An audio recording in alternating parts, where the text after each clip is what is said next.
Hello， 选到第一组的朋友们，大家好。那我们今天呢，要一起来看一下有什么样子的奇迹好运，在未来的3到6个月，即将要给你们带来这种转运的能量。有哪一个方面呢，即将打开一个全新的大门，迎来一个新的转变呢？好，首先呢，我们来看一下你们的验证牌的部分哦。第一张是这个 Chaos， 这个暴风的灵魂哦。好，第二张是 Retreat， 第三张是渡鸦的灵魂。好，那我觉得第一组朋友你们连接到的能量哦，感觉像是你们有的时候会就是主动自己给自己带来很多的压力，或者说自己把自己逼得很紧。那也有可能是说你们被动的被迫去承接一些关于你的家庭，或者说关于你的这个工作上一些可能不完完全全属于你的责任，或者是说这个本来是可以分摊给很多人，可是你们好像就是把它一肩扛起等等的，就是我觉得你们有的时候会需要去照顾很多的人事物，或者说在生活中你们有很多事情要忙，然后你们会让自己常常生活处于一个比较紧绷的状况。那有的时候你们在就是很忙或者说很累的情况之下，忙了很久之后，你们会突然发觉说，为什么都没有人在乎我的感受，或者说为什么都没有人来照顾我，来在意我。有的时候你们会因为心里累积了很多的委屈，很多的不公平之后，有这种一次爆发的能量，就是觉得很生气，好像是说在某一段关系，或者说某一个这种工作组织中，都是你付出的最多，你们会有一种好像忍了很久，想要去就是想要把这种压抑的东西一股脑爆发，或是全部都说出来的感觉。那有一些朋友啊，我看见的是，其实你们过去啊，好像一直以来都在承受这个外在世界给你的各式各样的变化。你可能会觉得你的生命中充满了很多很多的变化，这些变化会引起你的一个情绪的反应，就是你们比较容易随着外在的变化，有一些事件或是有一些人跟你说了什么样子的话，你的内心会感到这种起伏伏的状态。然后我看到有的时候其实你们会因为这种外在的这种风暴，或者说因为别人你可能在意别人的一个眼光眼神，或者说一句话，你们会久久难以平复。因此我觉得你们有的时候会觉得这样子让自己常常处于一个情绪比较波动的状况，你们会想要自己躲起来，好想要跟外在隔离一下，让自己的内心可以回归安稳，回归平静。有的朋友是过去可能在一段感情中，那一段感情真的是可能让你刻骨铭心，那你现在呢就有点想要是好，我先一个人静一静，我先一个人想一想，就是一个人去思考一下，念点书，然后做点事情等等的，有点想要找回自己的感觉。可是待在自己的这种小世界、小圈圈、小房子里面久了之后，你们又会开始想念外在的那个连接，你又会觉得好像想要出去，好像想要再去跟别人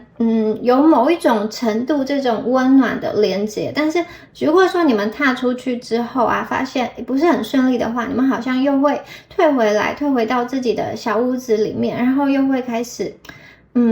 有一点懒的，就是在人际关系上可能又不会这么的想要去尝试，因此可能会有这样子反反复复的过程在这个当中，你们有一种想要，可能觉得自己一个人面对自己的时候是最安全也最能够控制的。然后呢，我会觉得有一些朋友啊，你们其实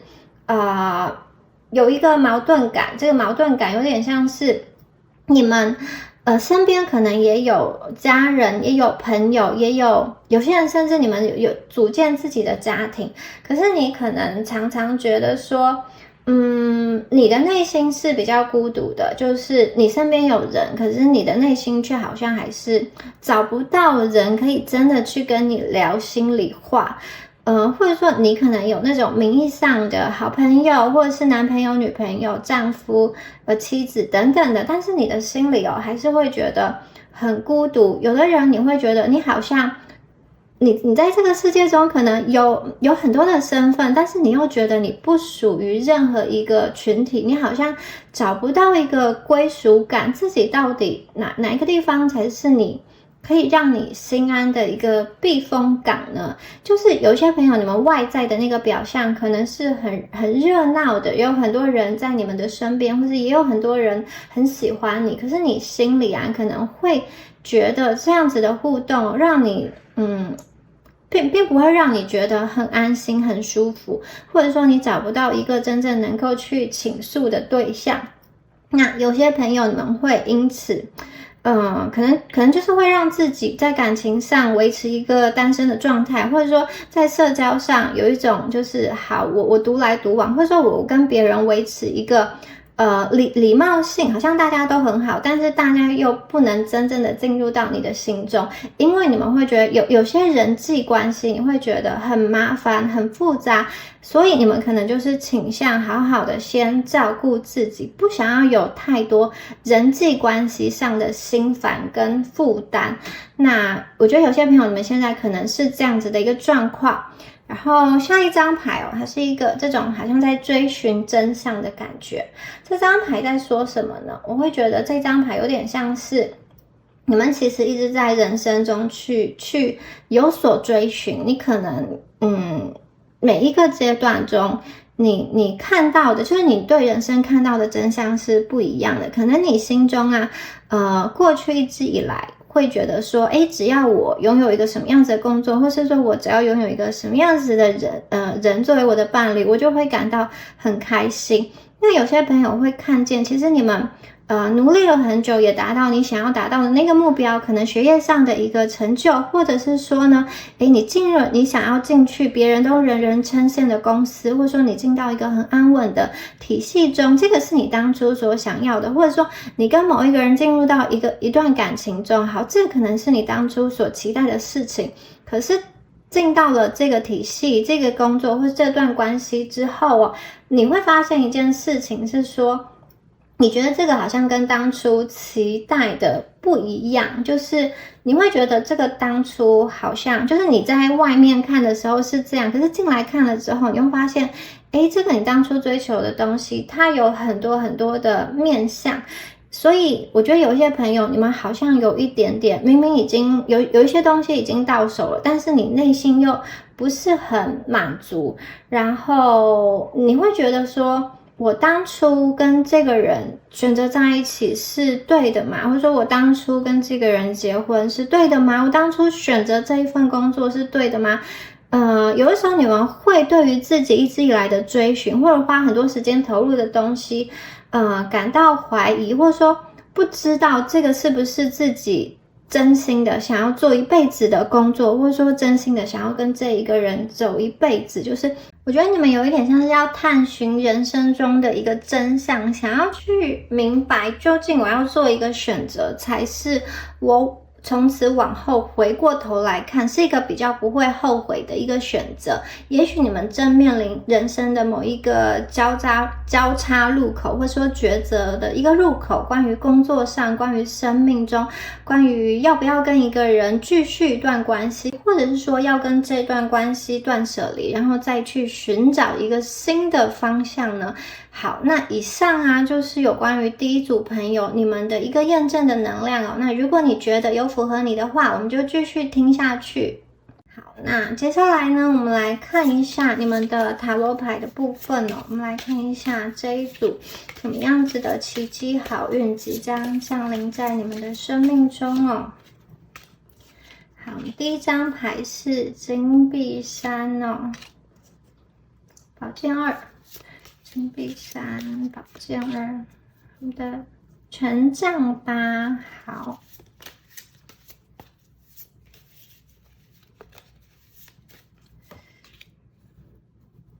这个权杖七，在水晶球沉思的一个女生好 ，The Temperance，先来看一下这几张牌的能量哦。好，你的验证牌放在这里。好，那首先呢，我看到的是，我觉得这一组朋友你们有一个很棒的能量，就是你们过去可能花很多的时间在某一段关系的一个维持，或者是说你投入很多时间、很多精力在一个兴趣，或者说个人的专业上，或者是说你想要取得工作上的某一个成就，然后这个是你过去以来你可能很低调的、默默的，就是没有那种大张旗鼓、公诸于世的感觉，你就是一个人默默的再去进行。然后你过去在进行的时候，你可能有的时候会被打枪，或者说有的时候呢，你想要去尝试却是失败，或者说你想要做的事不一定完完全全符合你现在所处的那个位置的一些框架，或者说一个标准等等的。然后我看到的是，你们接下来你们在投入的这个事情啊，你们会觉得你们会看到一个完成，就是它并不是一个未完成品。我觉得你会看到你想要你心中的那个梦想，不管那个梦想是关于你个人的一个提升，或者是说关于一段关系、一个工作、一个兴趣等等的，我觉得你们会很明显的看到，你的梦想成型了，你的希望成型了，它是一个可以去实实在在的去发表、去呈现、去公诸于世的一个能量、一个状态。而且我看到你们会受到其他人的一个帮助，可能你过去是一个人埋头苦干的在完成这件事情，或者说在努力的冲刺，可是我觉得接下来你的生命中会有一些好的能量来帮助你，它是会是一个有点像是支持的社群，或者说一个团体，它可能是跟你，就是你可能会进入到一个比较好的这种组织，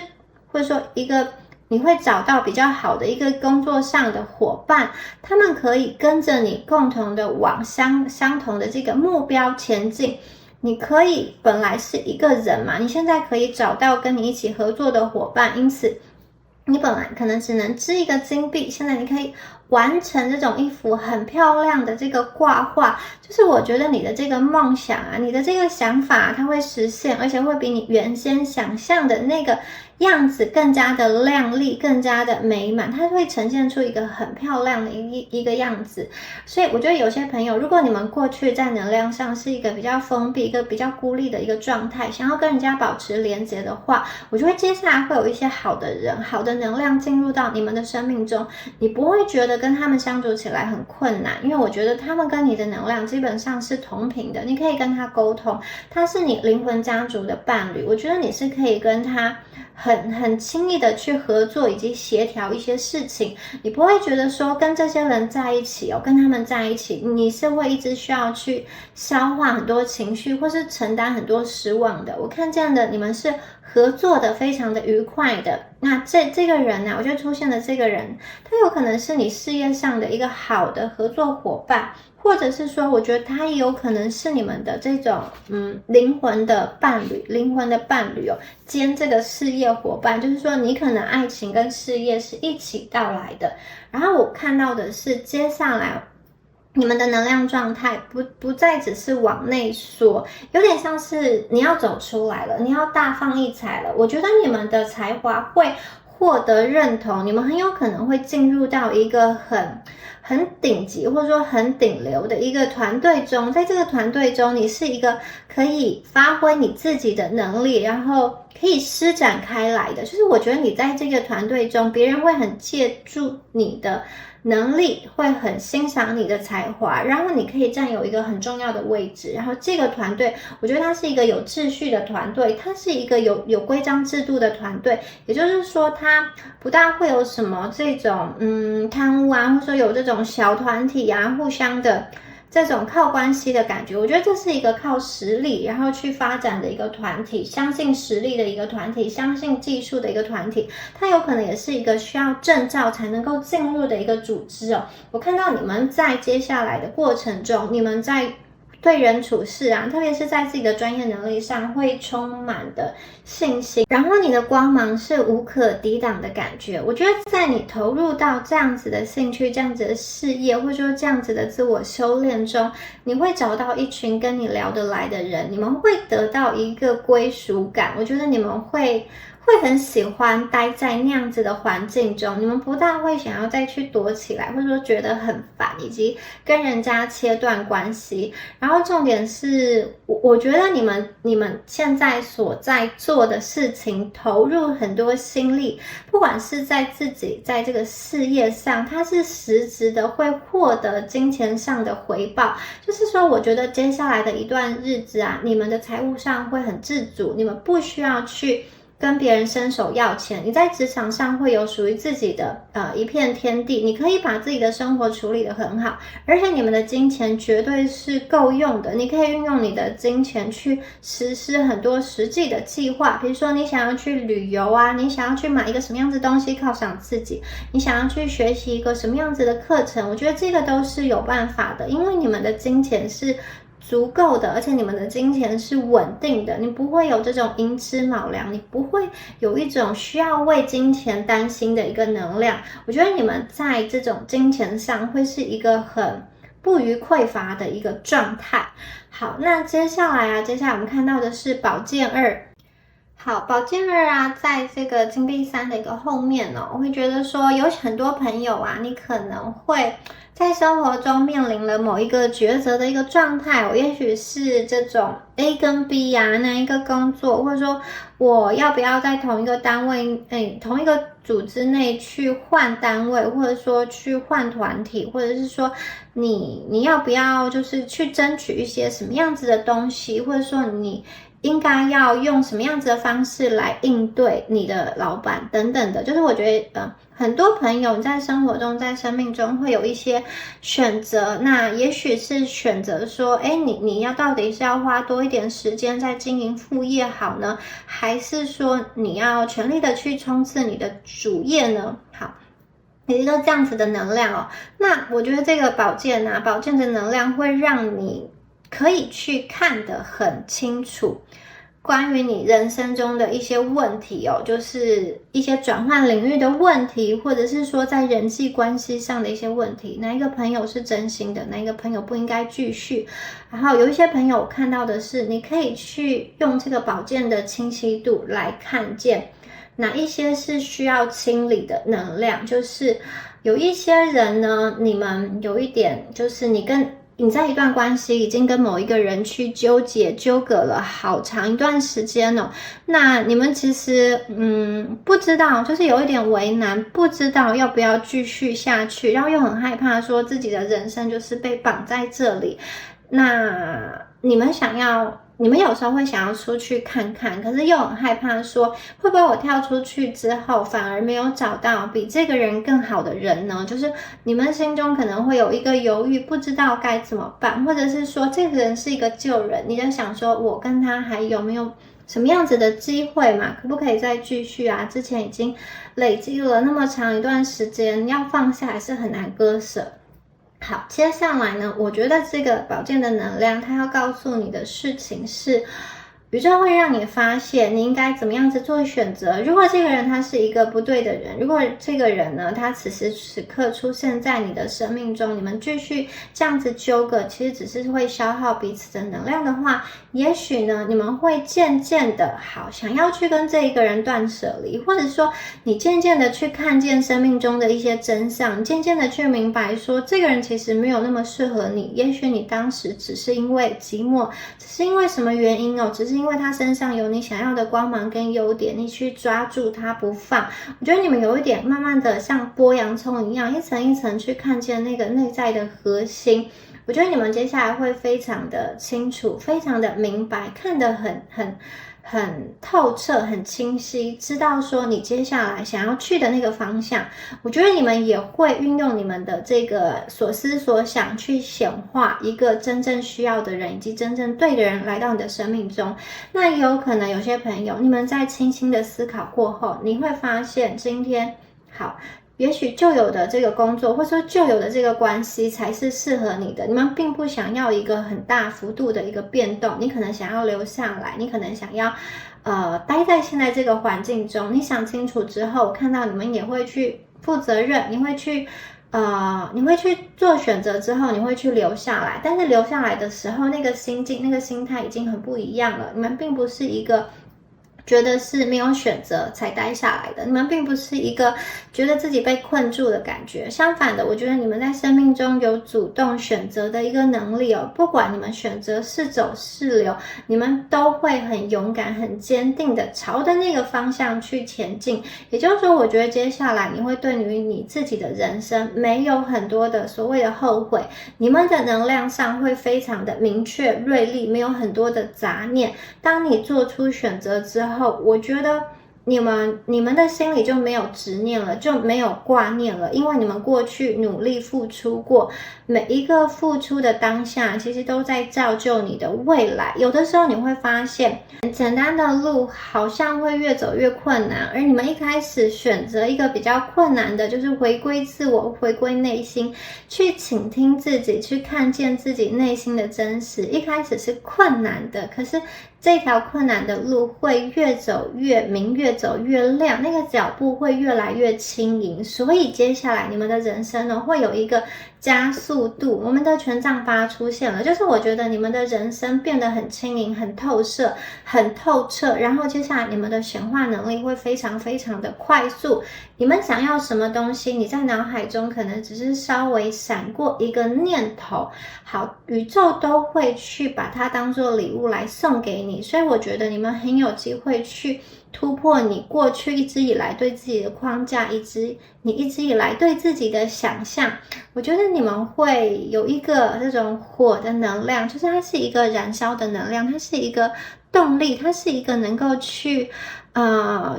把很多你不需要的，很多你那种旧有的那种枷锁去燃烧的一个能量。我觉得你们心中会有一束光，宇宙会让你看到黑暗中有一束光芒，这个光芒是可以去指引你觉醒，指引你朝着新的自己前进。也就是说，我觉得这个火有点像是重生的能量，而且这个重生这个转变是非常非常的快速的，因为你们前面真的已经累积了很久，你们已经扎根了很久，你们已经打底了很久，因此接下来权杖八的能量它会显化的非常非常的快。那如果呢，这个是跟一个人的关系的话，你过去可能会很不明白说这个人来到你生命中到底有什么样子的意义，或者是说你对于这个人就是始终没有办法放下，你在心里也知道你跟他可能性不大，可是你就是没有办法放下，你就是没有办法明白，或者说常常会想要回到当时的某一个节点去重新做一些什么，或者说收回一些自己说的话。你们可能心里也真的知道很多的事实，可是就是没有办法。甚至有些朋友，我觉得你们可能过去已经明白，在一段关系中那个人他可能不是这么好的人，跟他在一起还是很辛苦，可是你就是没有办法去割舍这样子的一段感情哦。那这个过去的这种比较困住你的能量我觉得这个八根权杖点燃的火焰，它不是只有一根哦，它真的是一个非常爆发性的能量哦。这个爆发，我觉得你们会有一个顿悟的感觉，宇宙真的会让你看清楚你跟这个人的一个关系究竟是怎么回事哦。好，这个人是真的不适合你的人吗？还是说你们过去是因为一些误会两个人都没有说清楚讲明白？如果是一个误会的话，这个权杖八很快的要将你们之间的那个误会分歧所去把它打破，你们会有机会重聚，说清楚讲明白哦。那如果你过去一直感觉到你没有被对方真正的放在心上，或者是说你觉得在这段关系里过去你有一些不珍惜对方的地方，做得不好的地方，我觉得这一把火也是一个让你们不要再去追悔然后追忆，反而是活在当下，想跟对方说什么就去说，然后想做什么就去做。宇宙会让你去看见一个真实的真相，宇宙会让你去看见一个结果。这个结果没有所谓的好坏，可是我觉得它是可以让你继续往前，而不是停留在过去，不是把自己的心跟身体停留在过去某一个当下。所以我觉得宇宙接下来要给你的一个奇迹啊，它是来去点醒你的，它是来去让你看见很多的事实的，它会让你很快速的去明白很多事情的一个真相，以及你究竟想要的是什么。那也许今天它是一个契机，权杖8的火焰，它是一个契机，你去领悟到今天你的在工作上，今天你在这个时间的安排，或者说在生命的选择中，你其实是有其他的选择，或者说跟这个人的连接上，你看到了跟这个人的不同的面向，也许你可以更加的去了解他，或者也许你们在事业上，关于你现在在着手进行的这个学业上，你会有更多的讯息，知道怎么样子趋于完美，然后去把它做得更加的完善。你可以，我觉得你们可以把这个爆发性的能量想成是一个往上冲高吧，就是有一个热气球带着你冲到天际的感觉。当你站在比较高的地方往下看，很多东西就是迎刃而解，你们不再会为了过去一个小事情去纠结去打结。好，那我觉得接下来啊，连接到权杖8跟权杖7嘛，我觉得你们对于自己会非常非常的有自信哦。也许你过去面对生命中的一些质疑，一些条条框框，或者说这个世界的价值观，你们会想要往这个世界的价值观靠拢。比如说，也许这个世界呢喜欢，你觉得你所处的环境是喜欢皮肤白的，或者说这种比较瘦的，你们就是努力想要去适应那个框架，或者说你觉得你需要去赚很多钱，你需要去怎么样子的。我觉得接下来权杖7的这个能量就是你们接下来不再是第一个，你们不再是孤军奋战，然后你们不再是被这个框架所限制住，无能为力下无奈做出的一个选择，而是我觉得你们在人生中占有一个非常有利的一个位置。这边有一个水晶球，有些朋友我看到你们会透过冥想来修炼自己，有些朋友也许你们会有这种灵性直觉力的大爆发，或者是说觉醒你就突然明白你过去很多时候在纠结的东西它其实是小事，或者是说因为过去的那一个追寻的那一段路途，让你发现你现在真实自己需要，你现在这个当下你需要的是什么。就是说我觉得你不会否定你过去的那个经历，哪怕你爱错了一个人，或者说选择错了一个工作，但是我觉得你们会对自己宽容，就是谁的人生没有爱错人，没有不小心跌过坑，在感情中没有不小心受过伤，或者说在这个工作上没有不小心做过错，选到不是对自己有利的选择呢？对不对？所以我觉得你们会去明白，然后也不会去为难自己，你们会对自己更加的有信心。因为你对自己有信心，我觉得你们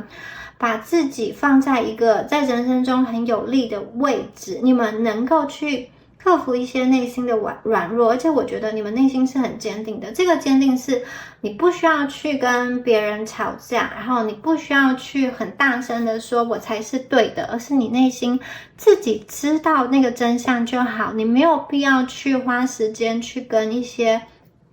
小人或者说酸民去争论说你们看到的不是全貌，事实上应该是怎么样。我觉得在一段关系中也是你会去更加的看清楚这段关系到底为什么会走到今天的这个结果。你们是有缘无分，还是说命运就是让彼此是一个过客，或者是说这个水晶球让你看到你其实必须在爱中去找回自己，而不是会让你越爱越卑微，或者说越爱越迷失也许是因为你的一再后退，一再的这种容忍，让对方不珍惜，反而你勇敢的去说出自己的内心话，勇敢的去坚持自我的主张，对方会用不一样的眼神，或者说不一样的态度来面对你。我觉得你们会有非常多这种灵魂深处的一个觉醒。你看这边有一个光芒照耀在他的这个手下面的一个位置哦，我觉得你们真的是灵魂的声音会告诉你，你现在究竟应该怎么办。我觉得你们会去感受自己内心的那个情绪的流动，你们对很多事情会有所觉悟，你会明白说你自己来到这个宇宙，来到这个世界中，你要完成的使命是什么。我觉得有些朋友你们已经超越了那种小情小爱的能量，你们对这个世界有更大的追寻跟更大的热爱，甚至有些朋友我觉得你能够去明白，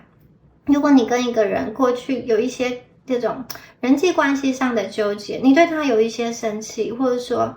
你其实想要跟他好好的相处，你其实会希望对方能够给你一个道歉作为和解等等的。我觉得你会去换位思考，去明白说对方当时也有他的一个困难，以及也有他当时那个情境上的一个限制。我觉得接下来你们就是会掌握主导权，在关系中，在人生中，你们掌握主导权。而且我觉得很多时候，假设你过去是一个比较懒洋洋，或者说一个还不知道方向躺平的一个状态，我觉得接下来你们的人生会是一个比较积极的能量。你可能会对于自己有定下了一些想法，想要去完成的事情。这个完成的事情不一定是把你自己搞得很累，也许你这个完成是我要去旅游，我要去大休息，或者说你希望自己饮食上更加的健康，你希望自己养成什么样子的习惯。我觉得我看到的是你们一点一滴的在变好，而且你们会赢得最后的胜利。在很多的如果是你需要跟别人竞争的一个状态中，我觉得你们会获得胜利。有些朋友你们会可能在工作上获得一些赞助，或者说如果你在一个竞赛中，如果你在去跟别人争取什么样子的资格的话，我觉得你会获胜，而且对方还会去开出比原先更好的一个条件。然后这张牌有一个比较强势，或者说比较坚定的一个能量啊。然后我觉得在关系上也是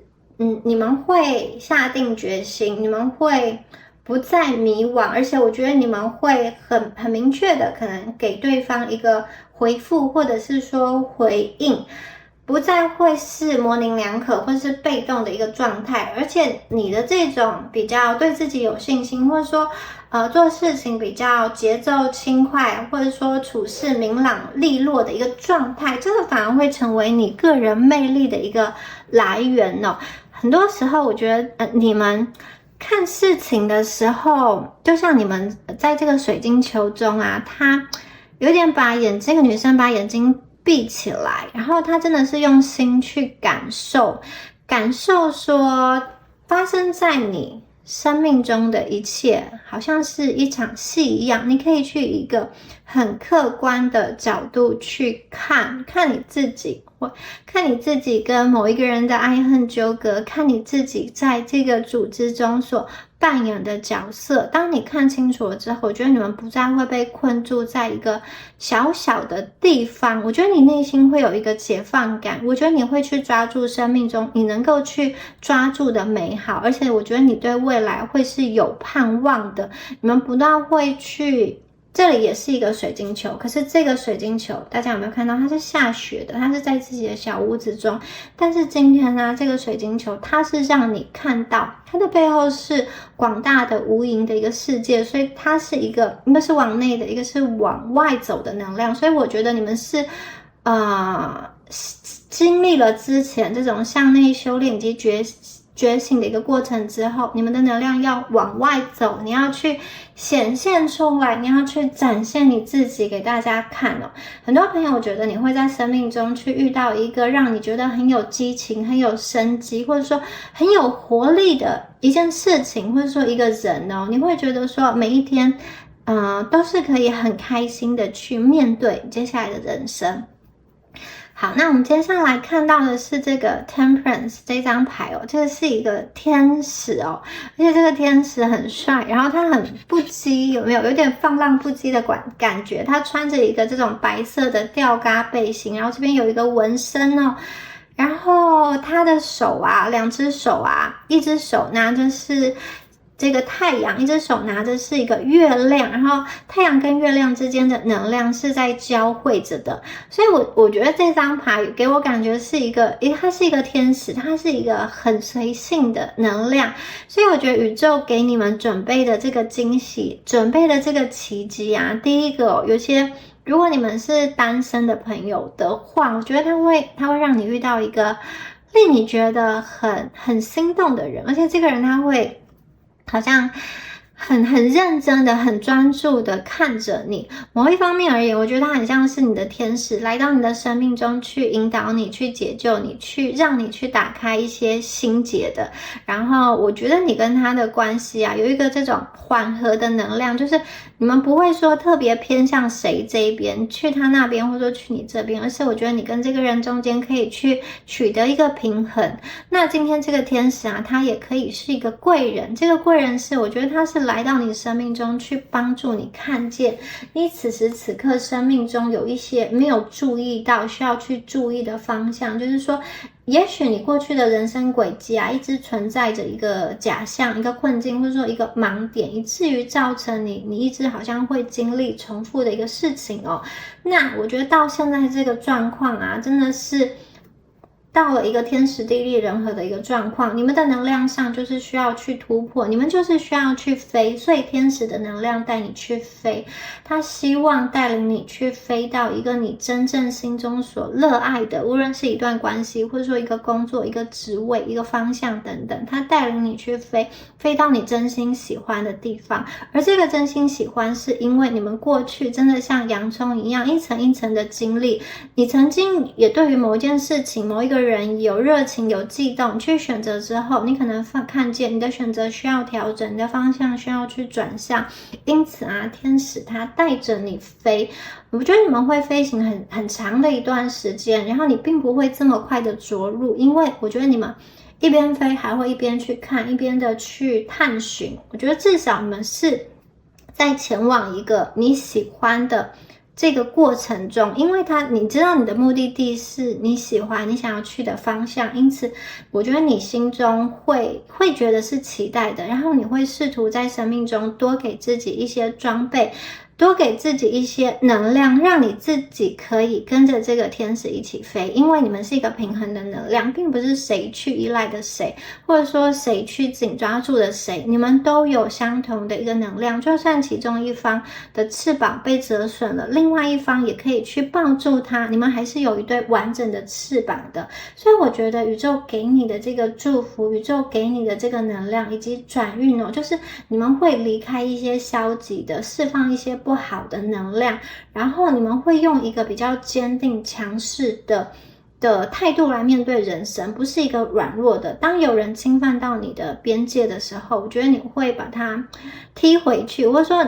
我觉得你们即使在这个世界上是很善良的，你也会有底线，你也会去说出自己的主张，你们的内心是强大的，你们的内心也是温柔的，因为这个温柔，我觉得你们可以去包容你自己，也可以去包容别人。那也因为你的这个内心的强大，你可以去保护你，以及去保护你所爱的人，你们有能力去对抗生命中想要去侵犯你的人，或者是生命中想要去伤害你关系的人，或者说生命中想要去打扰你内心平静的人。而且我觉得你们能够去看清楚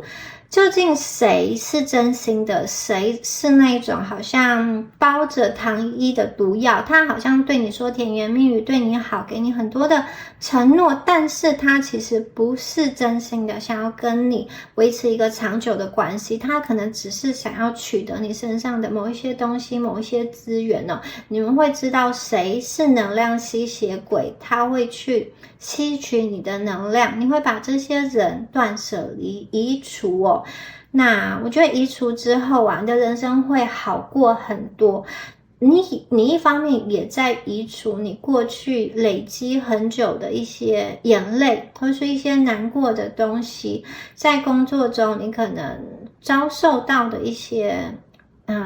跌跤，或者说挫折，或者说人际关系上的一个不舒服。我觉得那些东西啊，就是你过去的经历，过去了都过去了，接下来呢，你们的这种眼睛啊将会被打开，你们有那种慧眼，能够去分辨谁是适合你的人，谁是值得留在你能量圈的人，然后谁是珍惜你的人，你会将你的爱投入到珍惜你的能量上面。过去那些不好的啊，不健康的那些东西真的会走，而且我觉得接下来你们遇到的这个人，我觉得具体来讲，他是一个人，他可能是灵魂伴侣，也可能是贵人，或者是生命中的一个好朋友。我觉得这个人的能量有点像是可以跟你混合的一个能量，就是说你们两个之间很特别的是，你们有非常不一样的地方，但是你们又能够互补的非常好。你们可能会有对于同一件事，你可能有不同的想法，但是你们可以讨论去取得一个结果，而且我觉得你们有一种在你们的结合有一种截长补短的感觉，可能这个人在这方面特别的擅长，就可以去帮助另外一个人。相反的，如果另外一个人呢，他有什么优点啊，也可以去辅助另外一个人。所以我觉得这个天使来给你们的能量，就是你可能跟某一个人可以去配合的很好，他让你跟这个人的关系更加的顺畅，有一些矛盾啊可以去调和，可以去化解，或者是说你先化解了，第一个层次是你先化解了你自己内心中的一些矛盾，那接下来你跟某一个人的误会，某一个人的矛盾也可以很顺利的被整合，被解开。过去你可能很多时候你会觉得你有很多的计划是一个没有完成的阶段，或者说你对很多事情感兴趣，可是好像又无疾而终，或者说对于恋情啊，有很多人看似可以去发展，可是最后都没有结果。那我觉得有些朋友，你们过去的能量就是那种哇，我真是太老实了，或者说我就是很守正道，很守规矩吧，可是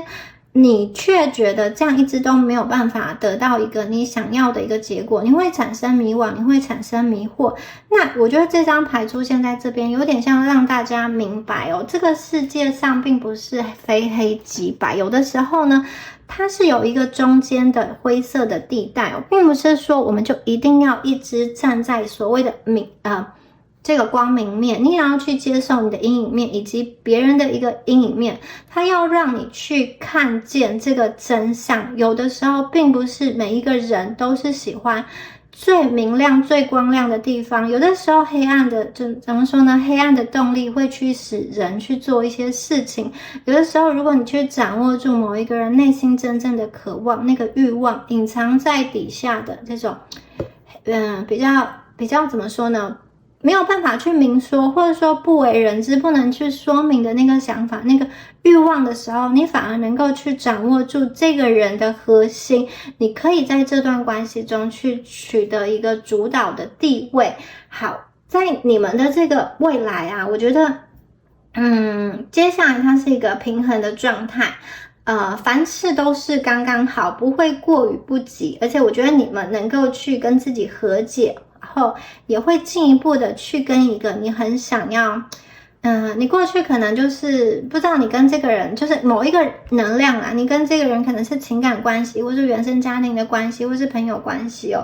我觉得你们能够去跟这个人和解，找出一个对于你们关系顺利进展的方法，一个折中的方案。那如果说你跟这个人是断联的，是没有联络的话，我觉得宇宙的能量会把这个讯息传递给他知道你们在能量上是和解的，不管说你们实际的关系的那个名称是怎么样。然后我会觉得，特别是给一些断联的朋友你们不要觉得断联好像就是我跟这个人再也没有联络了，他不知道我，我也不知道他。但是我觉得你们的能量，你们的这个思维啊，其实会是能够去影响对方的。如果你跟对方曾经连结得很深，曾经是彼此生命中很重要的一个人的话，有些东西它并不是说名义上断了之后就断了，你们两个都会在不同的层面中互相的影响，甚至你们两个分离之后，你都是带着对方的某一个能量、某一个气息继续前行，对方也是，你们真真切切改变了彼此。所以我觉得，如果你要跟这个人和解的话，不是没有方法的。至少我觉得，天使在这边呢，就已经提出了一个整合跟解决的方案。但是你先是你自己要对你自己和解，你要跟你自己内心的一个矛盾去好好的谈和，不要去怪自己，不要去怨恨自己。你们要经历一个回归自己内心平衡的一个状态。好，我们接下来呢，再看到下面的牌哦，我们的这个 Page of Pentacles， 好，我们的权杖国王，我们的这个金币1哦，哇哦，我们的金币6哦，好，你们的能量很强哦。好，如果你们我觉得接下来的能量比较偏向是事业发展、个人发展方面哦。我觉得你们就是有一种，这个女生啊，她拿着这个金币好像在跳舞，而且是一个很悠闲的姿态在跳舞，而且这个金币哦，她的脚下，她这个土地哦，也有一个她单脚站的这个土地下面也有一个金币的能量，所以我觉得你们接下来的能量有一种很顺利的感觉，你可以很轻松就抓住一个诀窍，你们有点像是在翻转金币的能量，玩转金币的能量，你可以很轻松就取得那件事情的关键，别人会因为你的专业去给你很漂亮的这个金币，真的这个金币非常的美，装饰有非常非常多漂亮的这个不同的花纹哦，好，不同的色彩，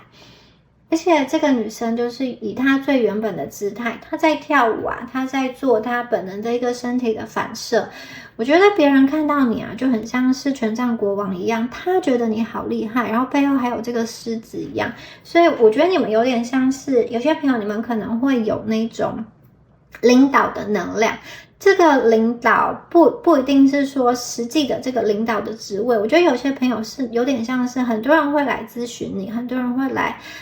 想要去看你是怎么做到的，你们可能会在生命中去分享你的经历，或者说你的一个过往，你是怎么经过这些事情达成现在的一个状态。我觉得你们会成为某一个领域中的一个佼佼者，你们会去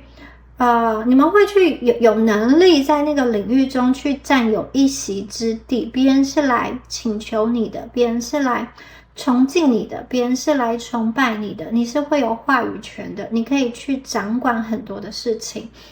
然后呢，这个金币1啊，我会觉得你们除了可能本业之外，或者说你现在的生财之道外，你们会有其他的财源。这个财源就是很特别了。你看这个金币啊，它下面是有这个根的，就是我觉得这个金币有一种源源不绝的感觉，好像你们建立了一个赚钱的模式，也许是一个投资的方式哦，它会让你的钱一直滚一直滚，有这种被动收入，或者是说这个金币啊是可能透过你去创立一个商业模式，或者是说你透过跟某一个人的结合，你本身的这个伴侣他是很有财力的，所以他会给你一些物质上的供应，让你不需要去担忧。这个金币是种下去一次，努力一次，它就可以好像长得很好，它是不需要太多的时间去维护的。那有可能有些朋友，我觉得你们会得到一个宇宙的一个惊喜，它可能是一个点子，或者说一个贵人告诉你应该要怎么样子去运行一些商业上的一个美角哦。好，觉得这个金币有点像是你们正财之外的这种其他的收入的来源。好，接下来我们看到金币6。我觉得金币6啊，这张牌给我的能量就是你们在金钱哦，你们在事业都是一个稳定向上的能量。如果说你目前呢已经找到了一个就是你可以长久发展的方向，或者说你目前的事业已经是稳定的话呢，我觉得大家是可以继续的做，然后继续的去发展，它是会有一个上升的空间，它是可以去想象的。那如果有些朋友你觉得你目前遇到了一个卡关，就是你看不到你目前这个职位上的一个发展的话，第一个讯息是宇宙也许会让你打开另一扇窗就是让你去看见外面不一样的世界。因为这边呢伸出了一双手，它代表说宇宙想要给你某一些东西，然后你可以去大胆的去接受它，也许是一个机会也许是你看到的一个新的工作机会，然后这个工作机会来到你生命中，很重要的你要知道这个要怎么分辨说是不是宇宙给你的还是一个陷阱。这个机会它是善意的，它的这个能量是舒服的，它不会让你觉得说你需要在谈判的过程中需要去削弱自己的立场，或者说降低自己的标准。我觉得宇宙给你的这个绝对是很好的很棒的，它会在一个我觉得让你是一个在内心游刃有余的状况下去选择，而不是好像走投无路的方向去选择。然后另外还有一个讯息能量是，我觉得有些朋友你们一开始是这个接收者，接下来你们也会反过来，因为它是一个无限的符号，你们会反过来变成给予者。就是说我觉得在金币的能量上你们会变得很丰盛，而且这个丰盛呢是前面经过内心的这个修炼之后，我觉得你们有一种看透世事的感觉，你会知道原来金钱的真相是什么，它确实是可以用来让你的生活过得好，更有底气，可以让你过得更加的开心。我觉得你们不大会好像把金钱当作是一个很邪恶的东西，有些朋友可能过去会有从小到大有些价值观会觉得很邪恶，或者是说有些朋友你会觉得金钱它是一个一定要很辛苦才能够获得的能量其实在这个世界上有很多人，他们有一个好像适当的方法，他们有一个聪明的方法，或者说他们找到他属于对的位置，他就可以像这个女生一样，他是可以赚到很丰厚的金币，而且他不用那么的努力，或者说那么的耗费心力，而是他只是站在他自己对的位置上而已。所以我觉得接下来宇宙要让你看见的就是可能有关于金钱的一个真相，有关于你生存在这个世界的真相宇宙如果要给予你好的东西，你们就大大方方的把它接收下来，不要去把这些机会推开。然后我觉得你们会因为你们对于某个人的亲切或者是说善意获得回报，然后接下来如果你们有要谈案子或者说进行什么样子的交易我觉得你们都可以去就是以那种善意诚意以对，他会收到一个很好的会得到一个很好的结果。然后你们不要去拘泥于表面一时的这个利害得失，我觉得就长远来讲，有的时候一时的输不是输，它反而会回过头来给你更大的回馈跟回报。就是你跟一个人建立了信任之后，也许你可能是先让利，可是接下来我觉得对方会因为信任你而给你很多你意想不到超乎你想象的一个回报。它是一个宇宙给你的一个机会，你可以跟某一个人互助合作。另外一个讯息就是，当你拥有了很多金币之后，我觉得你们会变成那个手心向下的人，你会想要去跟别人分享你内心有多少爱，有多少喜悦。因为我看见接下来你们的能量，你们在金币上的能量其实是可以充足到可以去照顾自己以及分享的。也就是说，我觉得你可以用你的金币去照顾你自己以及你所爱的人，带他们去吃好吃的，带他们去旅游，或者是说为家人换一个更好的居住的空间。你们其实是有这样子的能量的，而且这个人这样子的能量是心安理得的。你当前在努力的这些事情确实会给你带来很丰盛的金币的一个回馈。你会觉得你拿的这个钱是安心的，是踏实的，你可以得到一个很稳定很舒服的生活，以及你可以用这些金币去规划你未来的一个家。如果你们现在还是在念书的话，我觉得你们就是好好的去学习你的一个专业，学习你的一个功课，这些东西都会让你向下去扎根。也许你可能一时的看不清楚说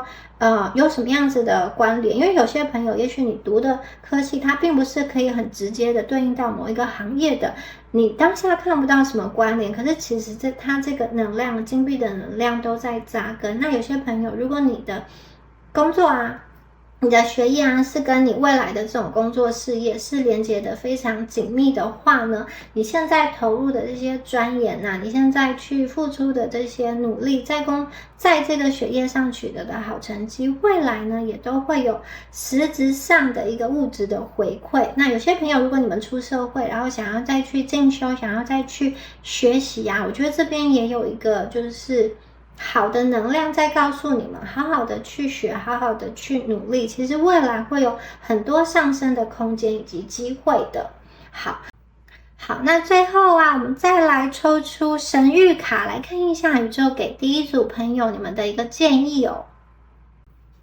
好，我们来看一下神谕卡的部分哦。第一组的朋友有什么样子的讯息需要去注意的吗？这个牌有点难抽。好，来看一下一张牌，抽2张牌。好，第一张牌是这个 Cosmos 宇宙哦。这一只毛毛怪啊，它有一点像是它在问天问宇宙。好，大家在这个宇宙中的位置究竟在哪里呢？它有一点疑问哦。然后这边呢飞来一只白鹤，它衔着一个钥匙哦，大家有看到吗？钥匙，这个钥匙是用红线串着的一个钥匙，然后来找这个毛毛怪，然后他也许一直在这边等待一个解答，然后他的下方啊其实是有很多不同的星球哦，所以我觉得这一组的朋友啊，你们真的可能也许你们已经好像哭过了，或者说你们过去因为一件事情伤心了非常的久，然后有很多压抑的情绪，你常常会问宇宙说，为什么我要遭遇这样子的事情，或者是说为什么这个事情的发展跟我期望的不同，我明明已经尽了所有的努力，到底什么才是一个可以去解开我心中疑惑的一个钥匙？究竟我怎么样子才能够去突破，才能够去明白，就是我愿意努力啊，可是我究竟应该怎么做呢？再找那个答案，再找一个方向。然后今天呢，这个温柔的白色的翅膀，它没有直接的回答你们，然后宇宙没有直接的回答，相反的是它带了一个钥匙，以及它是用红线串着的钥匙哦，这个钥匙能够去解开谜底，所以呢，我觉得宇宙要让你自己去看，自己去学习，自己去明白。有些东西其实打开来，它可以去揭晓一个真相，这个真相可能是令你心痛的，令你不想看的，也可能是让你恍然大悟，让你豁然明白，或是会让你觉得很舒服的。只是钥匙在你手上，你愿不愿意去看呢？也许你怕看见让你觉得最沉重最痛苦的那个部分，所以你们不愿意去转开来去看。那今天呢，我觉得有点像是宇宙在提醒你们，在给予你们一个机会吧，就是你可以去选择要不要去揭发一些事情。好，这一张牌刚好它前面就是真相这张牌啊，一个是女生哦，她很优雅的手上停了一只乌鸦，然后另外一张是这个毛毛怪嘛，她在寻求事情的解答。我觉得其实很多朋友啊，你们在一个人在跟他相处的时候，你会看到这个人其实是有多元的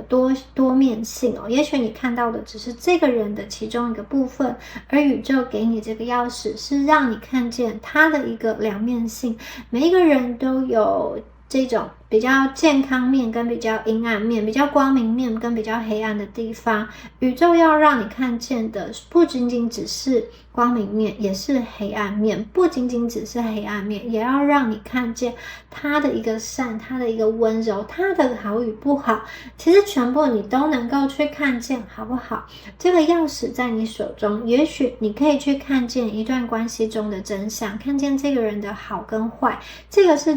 就是各种元素组合而成真实它的样子。当你看见之后，你愿不愿意跟这个人走下去，或愿不愿意去跟这个人走下去？你愿不愿意原谅他？愿不愿意去释怀？你要选择再次跟他连接，还是你要退回到自己的这个角落，你再去寻找其他的方向？我觉得很多人，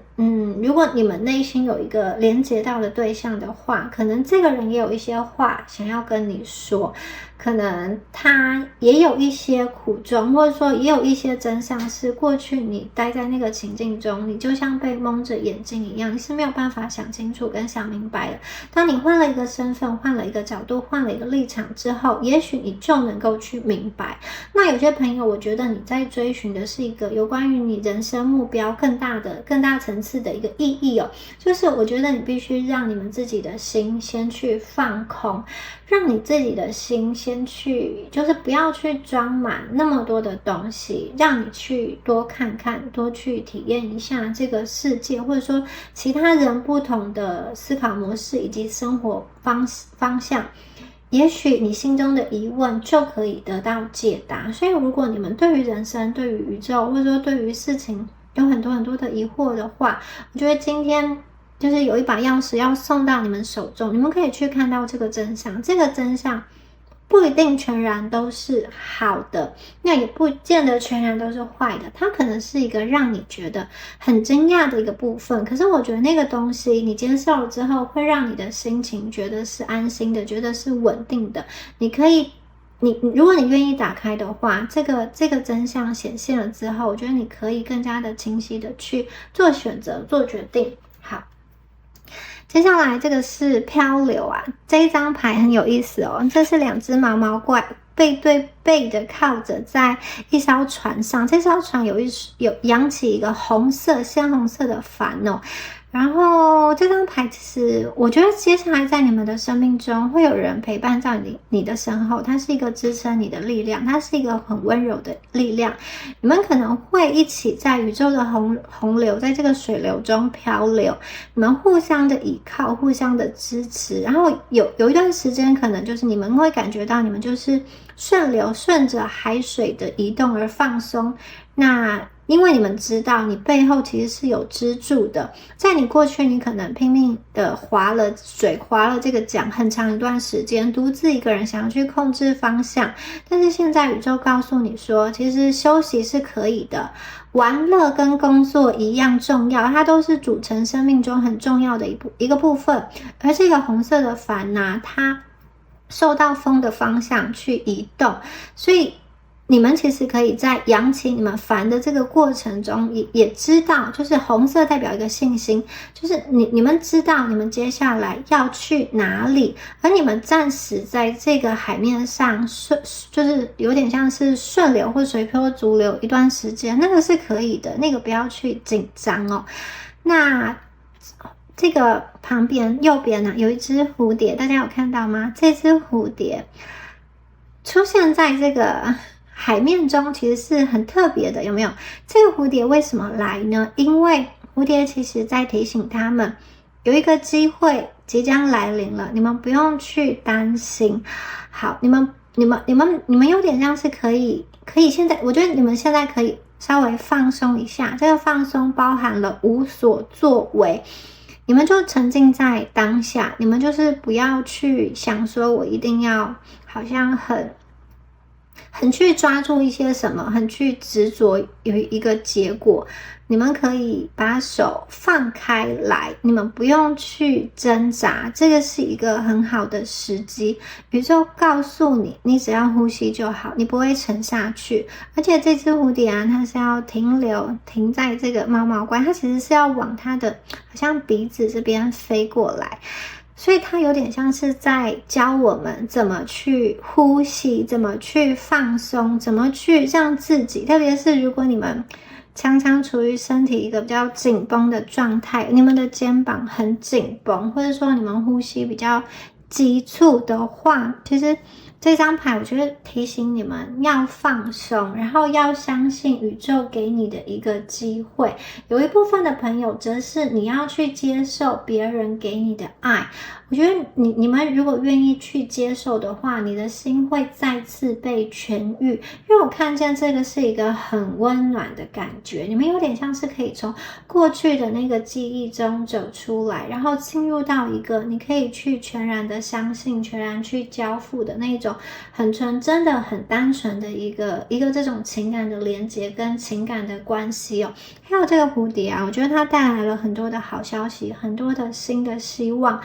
你们不再会觉得未来是一个看不到方向的，或是一个不确定的。我觉得你们正在走向一个自由丰盛的道路，你在走向你的重生。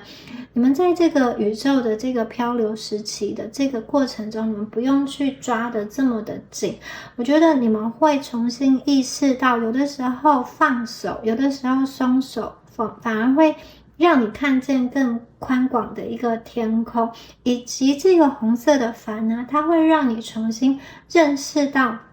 你接下来选择的方向，以及你自己本身是拥有什么样子的能力，可以去完成多少，可以在这个宇宙中占有一个什么样子的位置，是舒服的一个位置呢？有些朋友我看见的是你跟某一个人真正的心贴的心去把话说出来，达到一个和解。有些朋友则是在前一个阶段中，好，你们看见这个真相之后，你决定要跟某一个人断舍离，你要去接这一把钥匙，这个钥匙是红线的钥匙，你要去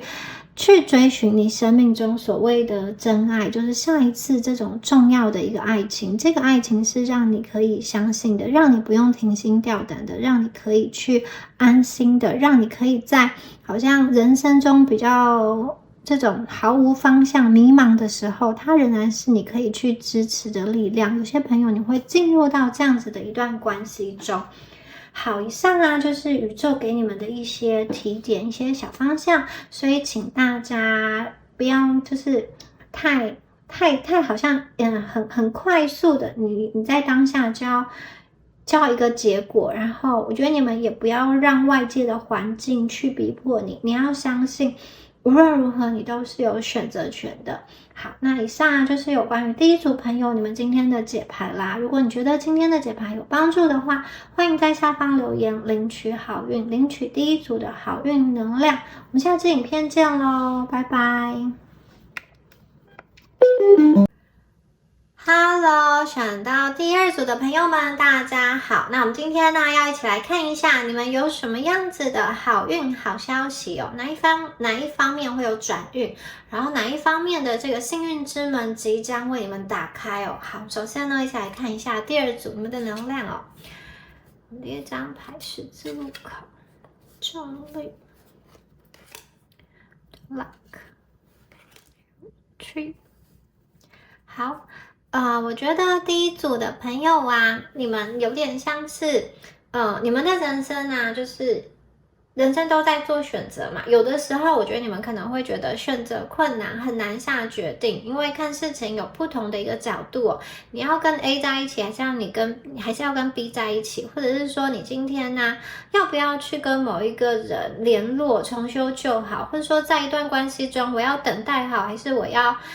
主动一点、热情一点，要怎么样才能够推进这一段关系？我应该选择怎么做？那因为看事情有不同的角度，所以我觉得你们会有很多的想法，然后有的时候你会觉得你需要来自上天的一个指引，好像给你一个很明确的答案，才可以去做一个不后悔的决定。然后有的时候啊，我觉得你们做决定之后，或者说经历了一段时间之后，你们会回过头来去看，也许当时你觉得是一个很好的决定，或是当时判断觉得是对的，但是事后又可能发现，当时的那个决定哦，有一些你没有考虑到的地方，以至于你现在的处境不是很好。就是可能曾经选了一个人，觉得他很完美、很棒，但是事后啊，经历了一些事情之后，觉得他当时这个眼睛是不是被黏住了，所以好像睁不开嘛？怎么就是太过恋爱脑，怎么会选这样子的对象呢？有些朋友是你们清醒过后就发现，当时真的是有欠缺考虑。那我觉得你们有一点像是希望宇宙给你一个这种礼物，一个顿悟，让你明白说可以怎么样子更好的做选择。然后你们有的朋友啊，我觉得你们可能会透过你们的方式跟你们信仰的那个神明沟通，像是有些朋友你们可能会去求神拜佛，或者是说祷告等等，或者是说你自己会去算命，或者说听从内心的直觉等等的，你就是很想要得到一个来自更高维度给你的一个答案。因为我觉得你们可能真的对某件事情很迷惘，但是呢，其实宇宙这边有一个讯息告诉你说，有些时候哦，人的一辈子其实很难事事完美，很难总是你就可以事先知道答案，事先做出完美的决定嘛。要是你要每一次都做对决定，那实在是太难了。可是你可以去接受你自己的决定，然后你去喜欢你自己的决定，即使你现在回过头来，当时可能因为一个转折、一个转弯，以至于人生走向不同的一个方向，但是那也是一个学习，因为你可以去避免，而且你永远不知道你没有走的那条路是更好还是更糟，所以有点像是宇宙让你们更加的活在当下，然后不要去追忆过去哦。当下这个最好的状态是你们自己去营造出来的。你可以去反省过去的错误，说你自己漏掉哪一些环节，但是不要去责怪自己。有些人可能真的选错了，有些决定可能真的选错了，但是不要一直回头看，因为没有人的选择都是100%完美的，因为那个是一个不切实际也不存在的一个状况。所以宇宙要告诉你们，有一点像是放宽心。好，你可以抬头往上看天空，但是不要低着头，好像去很懊恼，或者是说去追忆某一个当时好像曾经可以发展的对象，或者说曾经不要说出那个话就好，不要做那个错误的决定就好。这个是不是还能够保有金钱、保有关系呢？宇宙也有告诉你们说，可以多看书，或者说这个不见得是指实际的这个书本啊，就是多去学习。增长智慧，多去看看别人的人生经验，你们会有一种海阔天空的感觉。好，这一组的这个验证牌的这个能量大概是这样子哦。那我们接下来就要继续看一下你们的这个塔罗牌的部分哦。好，我们看一下第二组朋友，你们有什么样子的好运哦？好，第一张就是圣杯国王。第二张皇后牌 Judgment， 好，命运之轮呢，哇，很厉害哦。好，金币9，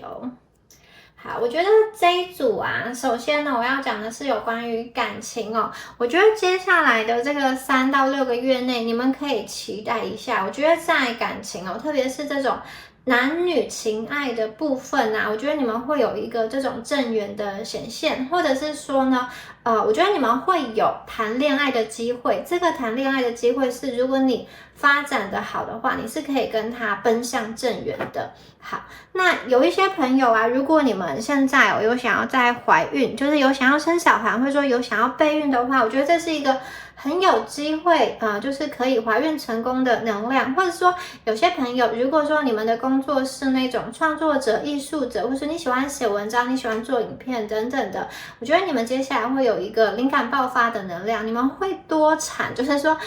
你们会有很多很多的产出。有些朋友你们可能是接触到很多的合作案，很多人向你递这个橄榄枝，你们会有很多很多的机会。那另外一个就是我觉得有些朋友可能是你家族哦，或者是说你的这种亲朋好友，可能是这种亲戚辈，你们的家族会有新的这个小孩诞生，他也可能是一个宠物来到你们的生命中，然后他是会为你的生活生命增添很多欢声笑语的，他会为你让你的心情更加的开朗，我觉得他会有一个比较纯真的能量降临到你们的生命中。那有些朋友就是真的，你们会从2口之家变成3口之家，或者是说3口之家变到4口之家。然后我会觉得你们受到一个很大的这种关爱的能量哦，它不单单只是这种男女之情，男女之情是有的，可是除此之外，我觉得更大的是来自宇宙给你的关心、讯息以及关爱。有些朋友，我觉得你们会受到一个那种团体的一个支持，或者说你会假设你们现在有参加什么样组织、什么样团体的话，我觉得它会有一个比较像是这种长辈的人物，或者是说他就是比你有经验，可能年纪相仿，但是比你有经验，他会给你一些在感情上的建议跟提点。如果有些朋友你跟你伴侣的关系目前不是很融洽的话，我觉得这个人会提点你，也会提点你的伴侣，有点像是你们的贵人，可能本来面临了什么样子的危机，这个人可以帮你们排忧解难，让你们的感情顺利的继续的走下去。好，那如果有些朋友我觉得如果你们想要走入婚姻，如果你们有那一种就是现在还是单身，然后你可能一直都没有对象很久了的话呢，你想要走入婚姻的话，我觉得你们有机会这一种就是先有那个婚姻的形式，再进入到感情，有点像是好，你们2个人都很明确说我们要结婚，然后各自都觉得条件还不错，然后也怎么说呢？不再会对婚姻或者是说感情抱持着很梦幻泡泡的那种感觉。我也没有要惊天动地，我也没有要浪漫，我就想要找一个人好好的跟我过一辈子。有些朋友，如果你是现在这个状况的话，我觉得有机会在类似那种相亲，或者是说在网络交友认识到一个人，他跟你有相同的信念，他也是想要成家的，然后你们会好像先有这个感情，就是认识不久，然后你们可能就是有的人会先发生关系，或者说有的人你们就会先有那个名义先是男女朋友，或是很快的就是结婚，然后你们再会去发展那个感情。那我觉得你们的感情基本上也是蛮稳固的，因为各方面都想清楚了。我觉得你们会有机会遇到你们命中注定的另外一半，而且我觉得这个人他是一个这种思虑比较清晰的人，他不会浪费时间，他不是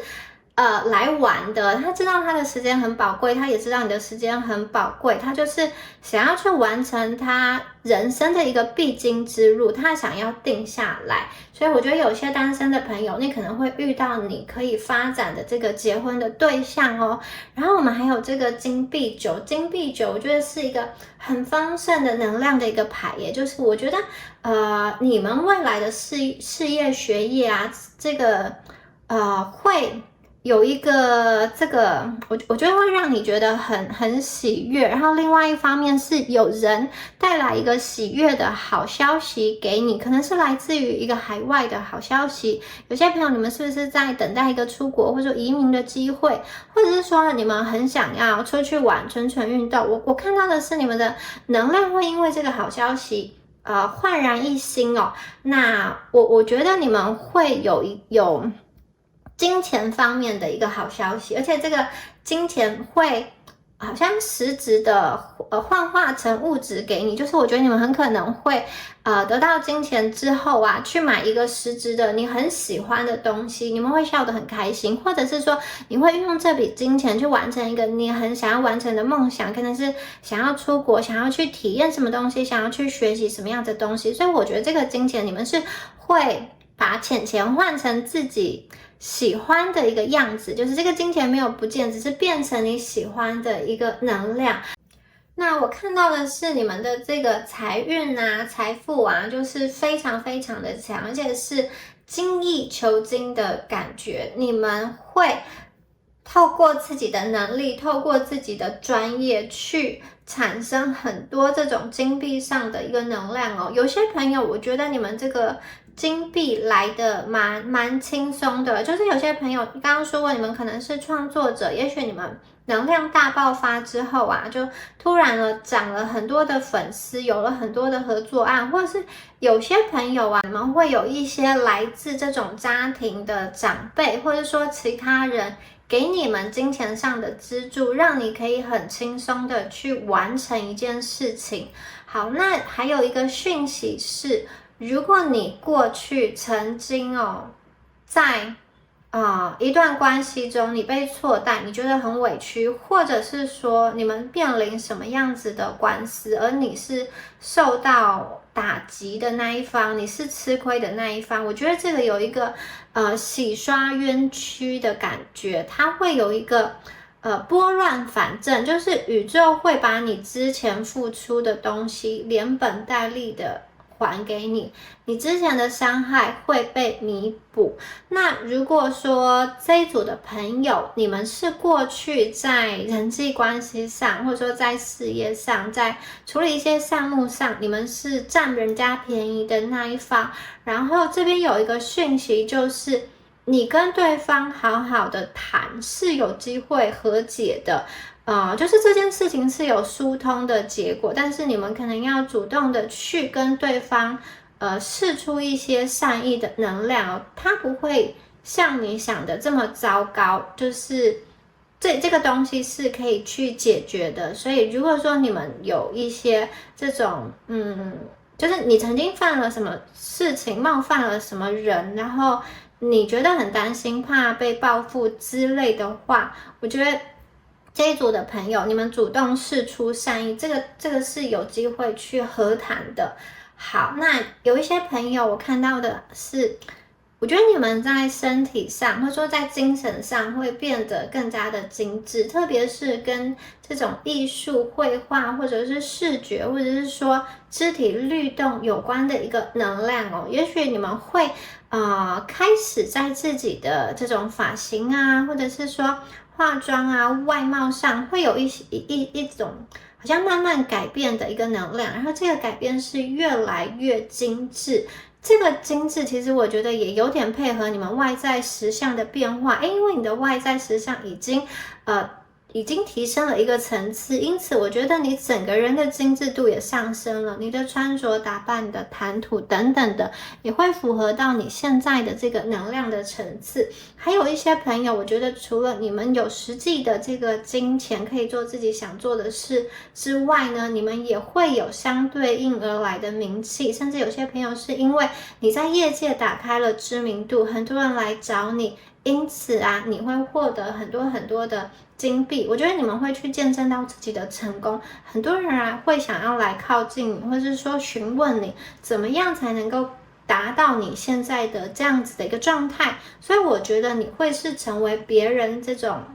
羡慕的一个对象，倾慕的一个对象哦。好，那如果这一组牌有一些朋友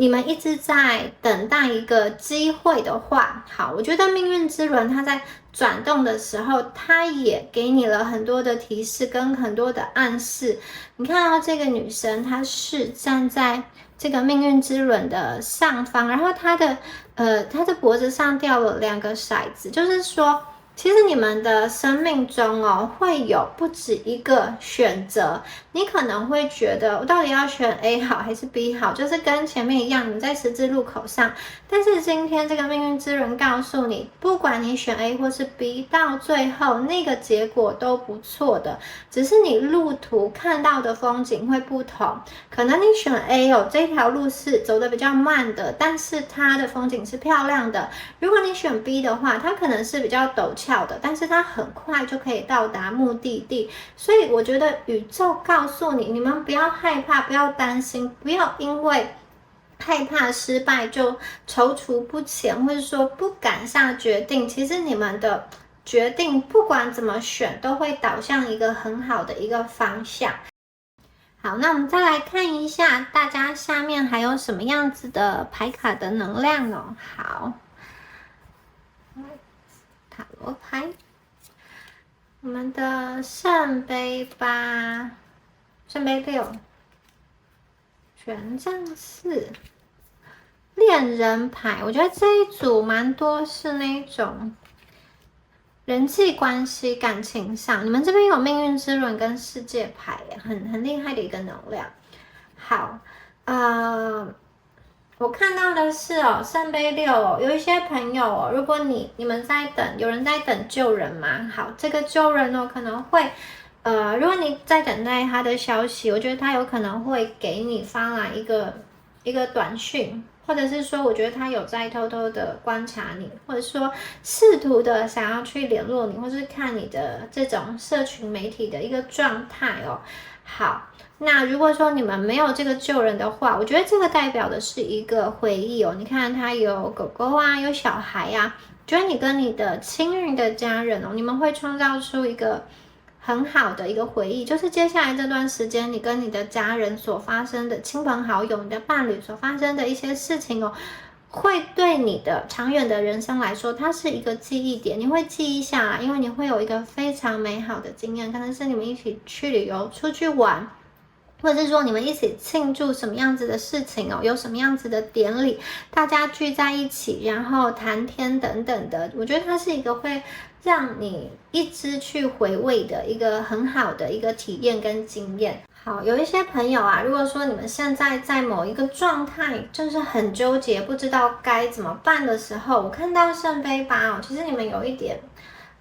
想要离开的一个能量你们会朝着太阳前进，然后过去这个旧的圣杯中间那些不好的东西回忆你们放了一把火把它烧掉，这个也暗示了说你们现阶段已经完成了你们该完成的任务，告一段落，然后去朝着新的目标迈进。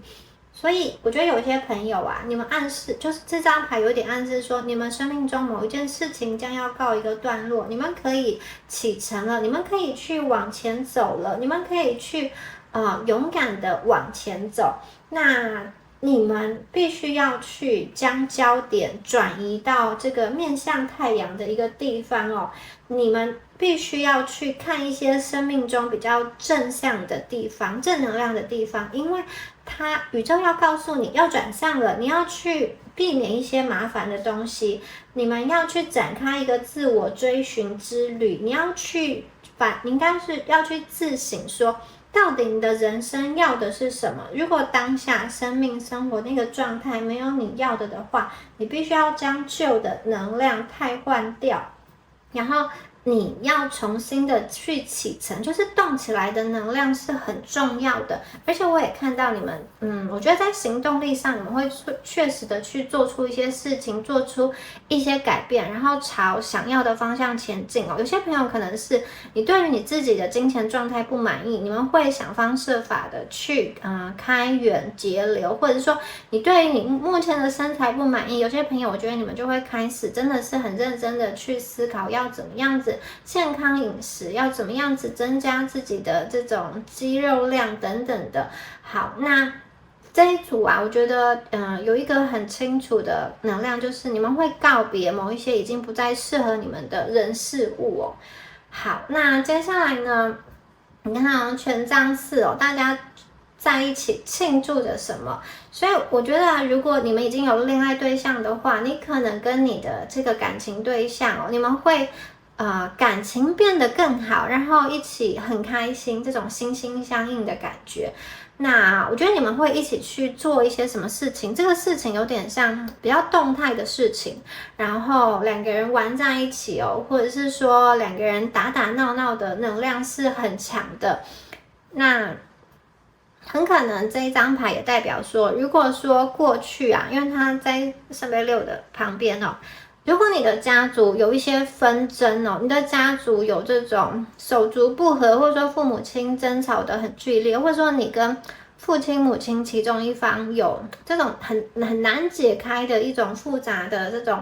情愫，关系不太好的话，这种关系不太好是已经影响到你生活的话，我觉得那个不好的能量慢慢的会走哦，很可能你爸爸妈妈本身的关系会缓和，或者说家族中一些纠纷会缓解。那有些朋友，如果你没有这样子的纠纷的话，我会看到的是你跟你的伴侣感情会很好。这种好并不是说那种好约会啊、浪漫啊，然后就是很单纯的那一种，好像很天真的谈恋爱。相反的，我觉得这种好有一个就是很笃定，说我在对方面前无论如何我展现出真实的我自己，对方还是会留下来，或者是说不管怎么样，对方就是你们会很相信，不管我今天生病了、老了、丑了，或者说没钱了，对方还是会很爱你，会很作为你这个背后的一个依靠。所以我看到的是，你们会发展出一个成熟的、稳定的这种大人式的恋爱，它比较像是。给我的感觉是，它的中间有热情、有激情，可是这个热情、激情的背后是一个稳定的能量。我觉得，因为你们的感情稳定了，你们更能够去展现自我。有些东西当你家庭或者说当你在感情状态是不确定的时候，你其实不敢去说，不敢去表达，或者说不敢去做尝试。但是我看到的是，当你的感情状态稳定下来之后，其实你们会很想要更进一步去尝试人生中的很多面向。也许你决定跟这个人共同的组建家庭，或者是你们想要共同去孕育新的生命，那你也有可能是，假设你们是那一种年纪真的比较年纪比较长了，就是说你们可能在一起10几年了等等的，我觉得你们两个会有一点重温旧梦的感觉，重新去以前去过的地方啊，回忆一下，或者是说两个人单独的这种小旅行，然后两个人在一起互相陪伴，相濡以沫的能量，我觉得很强哦。好，我们这边有这个恋人牌。恋人牌呢，它有代表的是一个选择的意思，所以我觉得这一组牌其实你们的牌面上出现了很多的选择。那同时呢，这个恋人牌也处于一个让我感觉就是这种悸动啊、喜悦啊、脸红心跳的感觉。你看这两个人爱的超级热烈，而且这两个人呢都是赤裸的上身哦。好，我觉得你真的会因为一个人的存在，你感受到幸福的时光，而且你们两个互相吸引，你们两个有一种眼中只有彼此的感觉，而且这种吸引是一个很强烈的、无可救药的一个沉溺。特别是我觉得单身的朋友啊，你可能真的陷入一段让你没有办法去抵抗的感情，这个人是充满魅力的，对你来说呢，这是一个如梦似幻的恋情，而且我会觉得这个人的这个肉体给我感觉是他的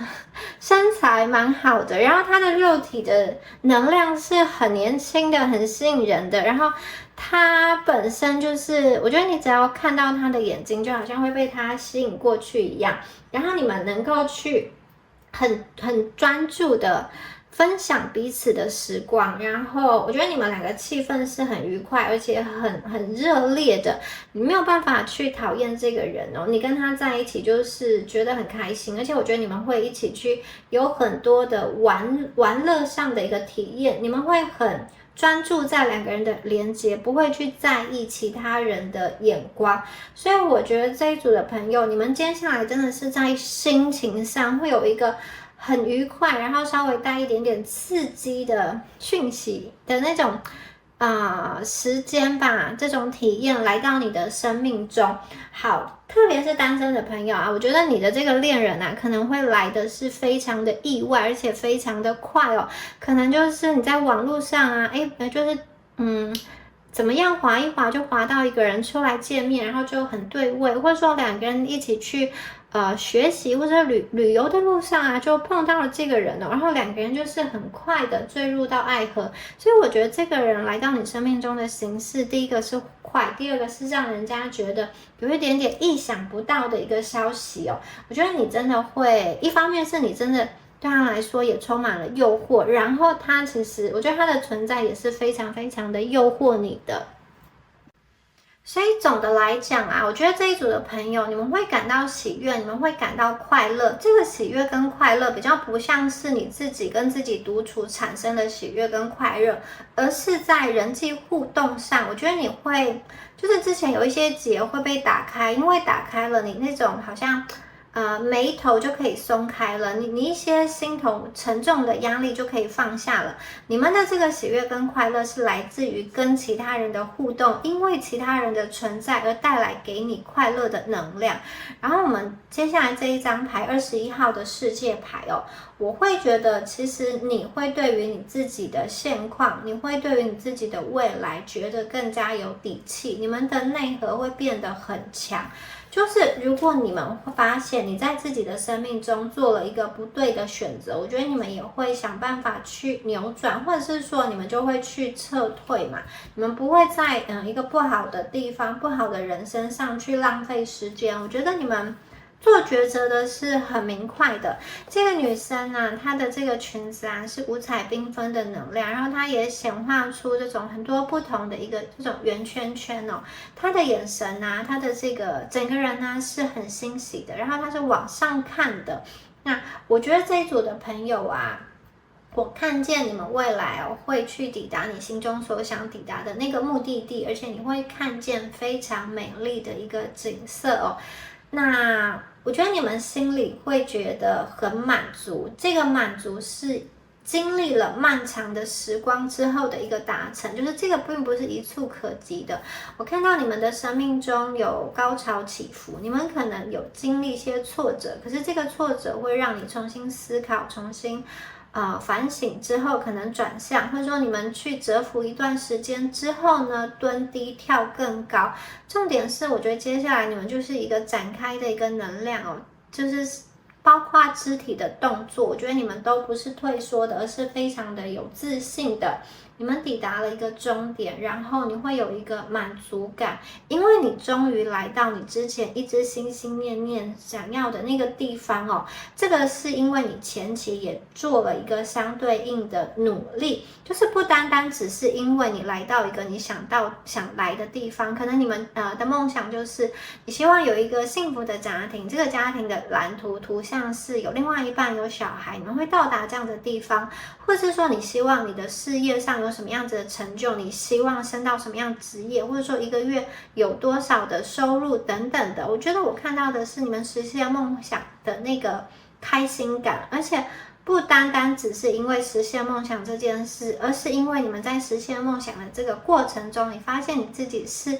有能力的，你会觉得说这个完成对你来说是很重要的，这个过程啊其实也充实了你的生命。所以我觉得这一组的朋友啊，你们的幸福真的是你们自己去主动选择而来的。有些朋友你们可能会找到一个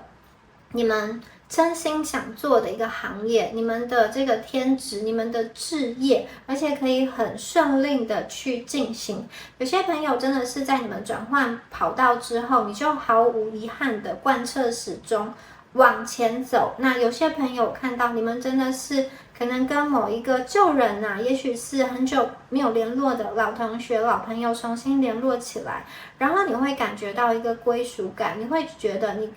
你身边是有人能够理解你的，你身边是有一个让你可以容身之地的，你可以找到你的一个好伙伴，然后看到有人会为你的成功所庆祝、所快，就是很开心，因为你的成功而真心感到开心，这样子的人才是真正爱你的人，也是你真真切切的一个好朋友。然后在爱里面，你可以去跟对方分享你的一个喜悦。那这边呢，还有个讯息是，当你们面对一个很大的目标的时候，宇宙建议你们把它拆解，就是拆解成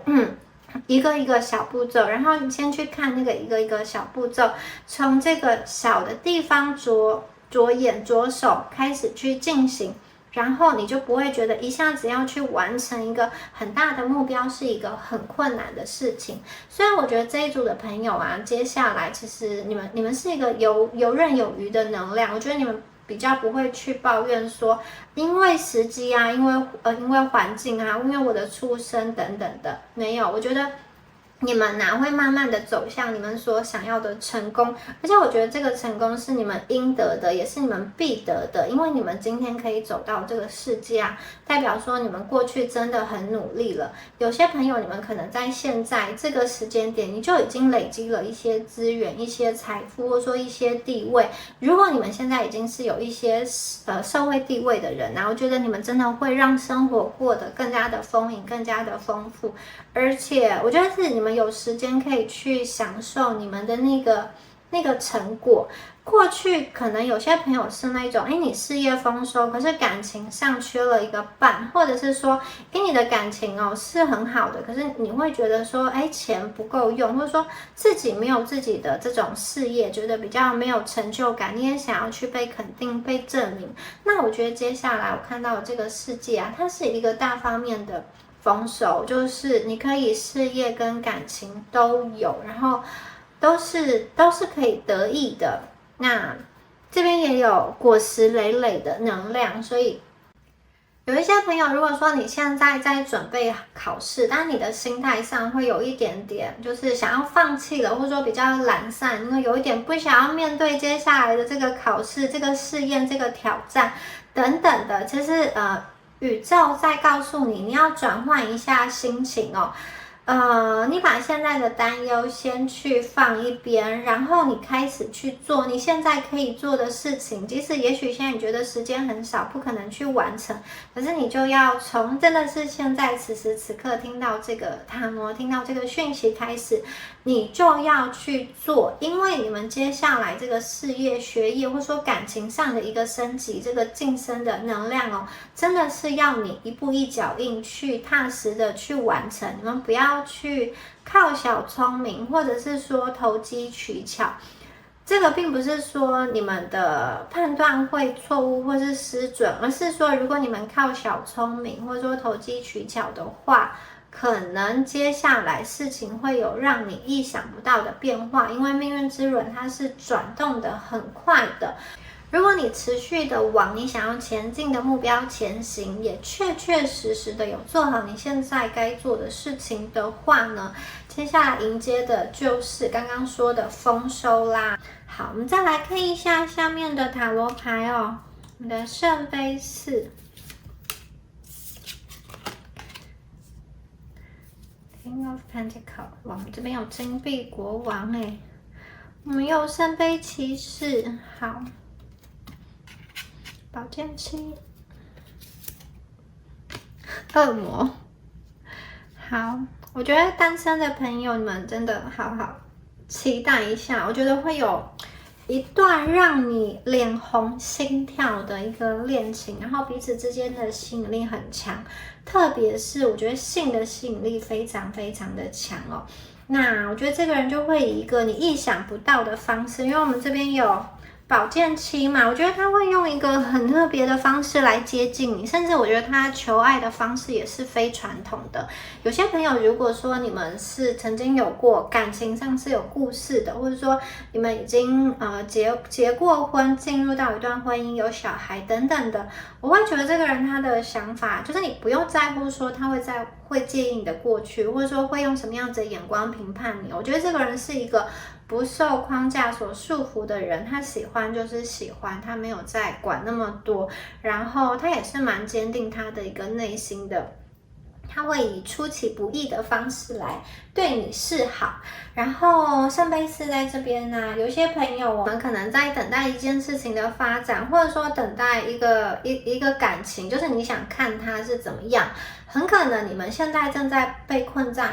一段，有些朋友你们是觉得很厌烦，或者说觉得不知道该怎么样子的一个感情或者是工作，可能你觉得你的感情对象对你也没有很好，食之无味弃之可惜，或者说现在的这个关系啊，就是你就暂时跟他相处，可是你也看不到有什么样子的未来，两个人对未来没有共识，或者是说在工作上你看不到发展的前景哦。有一些朋友你们有一点点不安于现状的感觉，然后你们正在整理思绪，认清自己说究竟想要做什么。那有些朋友看到你心里真的是累积了很多很多的烦躁，而且有一些朋友你们会往一些不好的方向去想啦，就是想说哇，我跟这个人可能也没有结果，或者说我跟这个人继续在一起，我的人生还有救吗？或是之类的。有些朋友，我觉得你们心中累积了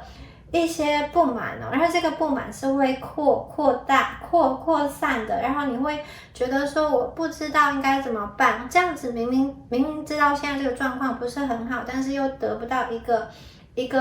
答案，所以你们有一点好像不知道该怎么办，没有办法彻底的放弃，然后又不满足这个现况的能量好，接下来这个，我觉得这个金币国王，他是一个很聪明的人，然后他来到你的生命中，不管这个人是你的情感对象，或者说工作对象，他都是来跟你合作，来跟你结盟的。我觉得这个人是一个很厉害的人，有可能在工作上比如说你会受到一个邀约，你可以进入到一个比较有名气的一个公司，或者是说你可以进入到一个这个学校是排名很不错的，或者说你在那个学校的专业是人家都会竖起大拇指的，那有可能是你会遇到一个不错的主管，他会提携你，或者是说我觉得你在生命中递给你们玫瑰的这个人他是蛮厉害的人，他可以提供你一些点子，或者是说他可以把你从现在这个不满，或者说有点要掉下去的状况拉起来，他会给你一些资源，他会给你带来一些好运。我觉得这个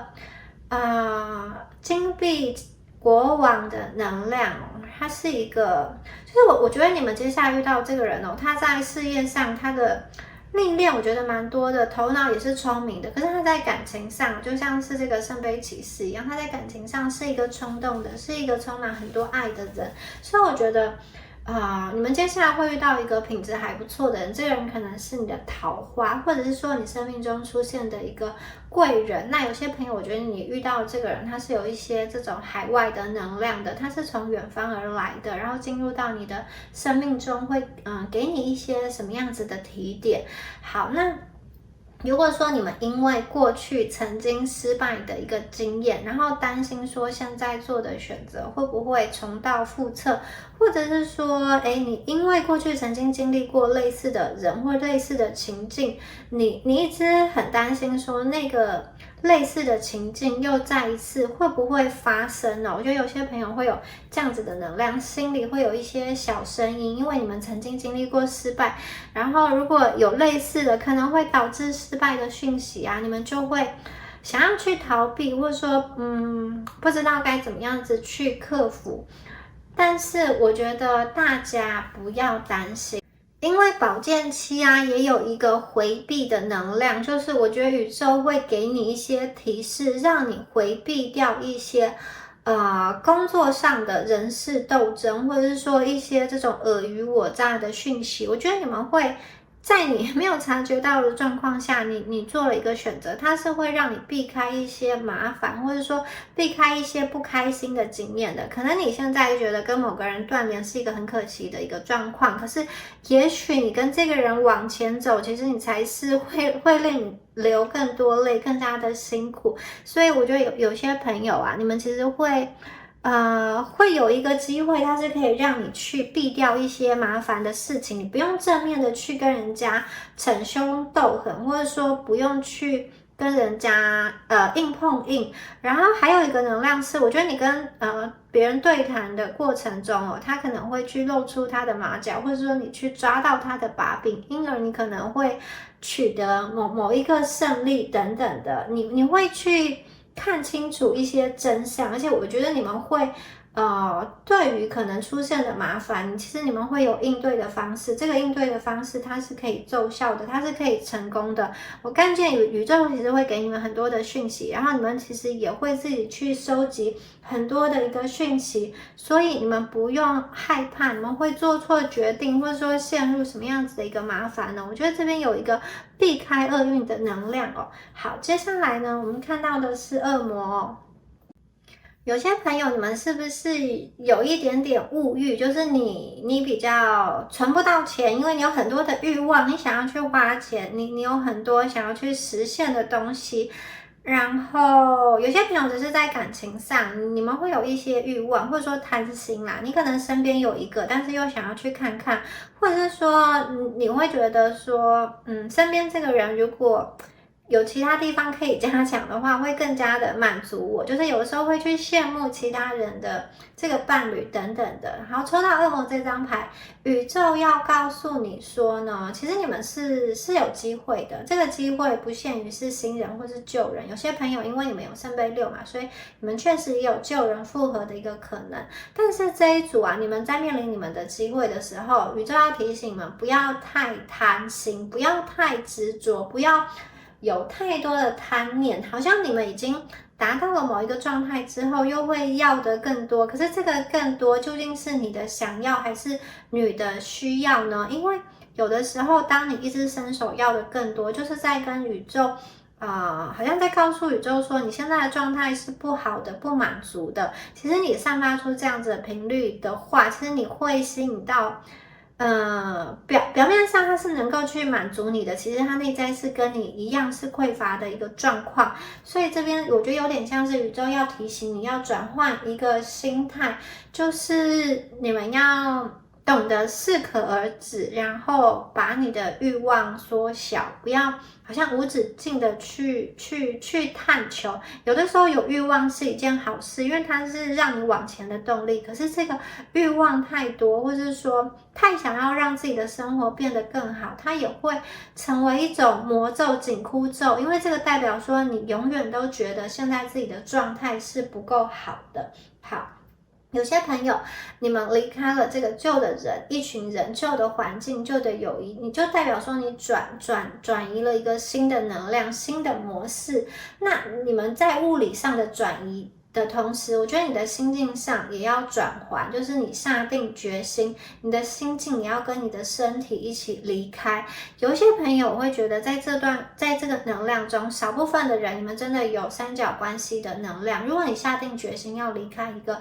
让你很伤心的这种三角关系，让你吃不好也睡不好的三角关系的话呢，我觉得你们离开之后会有新的人进入到你们的生命中，可是在那个时间点之前，你们会有一段时间会需要进行自我的一个疗愈，你必须要去接受现况，接受曾经发生的事，曾经的那个心碎跟脆弱，并且去接受好这个事情当下的发展就不如你所预期，你要去接受这件事情，你要调整好自己的能量之后啊，宇宙才会把这些的好运给你。那我觉得恶魔啊，它也代表的是一个它其实可以去斩断一个不好的孽缘，然后它也可以去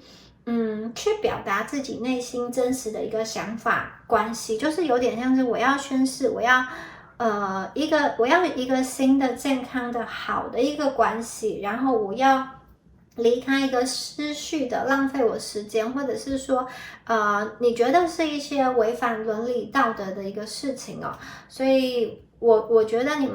你们当中的欲望是一个，它也可以是一个动力，它可以是一个执念，它也是一个动力，就是要看你们的能量怎么样子的整理，怎么样的去选择。好，那我觉得其实你们真的会慢慢的能量会慢慢的调整好，那接下来你们就是可以去品尝你生命中的一些好的消息跟好的这种福气，宇宙其实会降福给你，而且宇宙想要让你们来到你生命中的是一个善缘，然后你们的讯息就是，其实你要把你自己整理好啦，宇宙要给你礼物，可是你自己要把自己打理好，你要把自己好像吃的营养，然后穿的整齐，然后要让自己过得比较滋润。在这样子的情况下，当好运流到你的生命中的时候，你才可以去欣然的接受，而不是自己觉得不配的，然后不去接受，或是说有些朋友你们可能觉得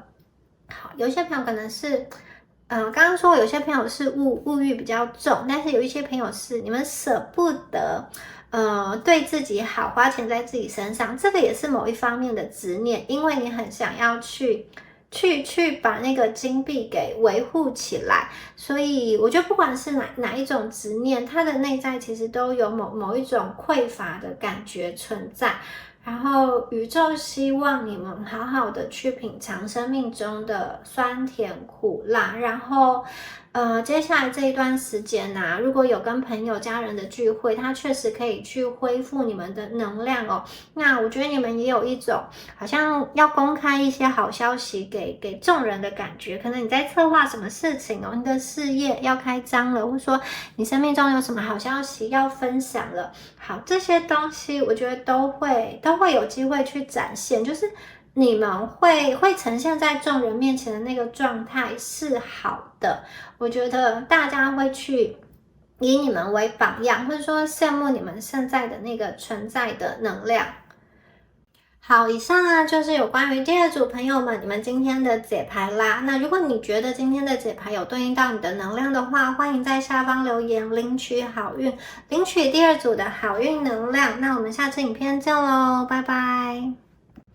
Hello， 选到第三组的朋友们，大家好。我们今天呢要一起来看一下哪一方面的好运即将降临到你们身上。哪一扇幸运之门即将为第三组的朋友你们打开哦？好，首先呢，我们来看一下验证牌，对应一下第三组朋友你们现在的一个状态哦。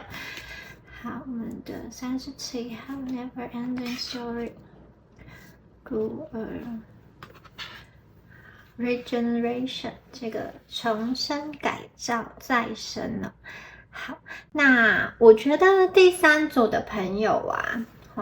你们现在好像前两张牌它都是有一点，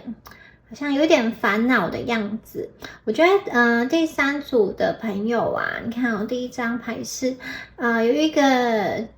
精灵哦，它坐在沙漏上，然后它的翅膀是垂下来的，它的手啊捂着它的头，好像在想什么样子的事情哦。然后下面呢，它的心哦，它的这个爱心哦，是被困在一个透明的这个玻璃球里面的。所以我觉得这一组的朋友感觉上你们好像有一种被困住的感觉，你们的心被困住了。有些朋友看到的是你们被困在一段你不是这么满意的关系中，有人可能是被困在某一段婚姻关系中，你觉得在这样子的关系中你找不到爱，或者说你不知道这样子过下去会有什么样子的盼望。那有些朋友我觉得你们是被困在某一个组织、某一个体系中，可能是某一个生活形态，然后你会想说，如果这样子的生活日复一日过下去，10年之后的你是怎么样子的呢？也许会不会像现在一样一成不变？你们想到这样子的未来，可能会觉得很害怕。你们其实心中是有很想要做的事情哦，可是过去啊，也许是受限于你的资源，受限于你的时间，或是受限于其他人的一个你需要去照顾其他人的心情等等的，你没有办法自由的去成为你自己想要成为的那一个人哦，你没有办法自由的随心所欲的去表达你想要表达的事情哦。有些朋友我觉得你们有一点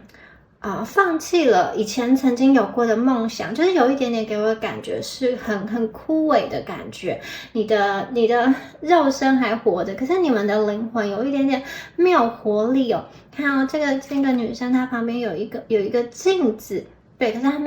没有照镜子。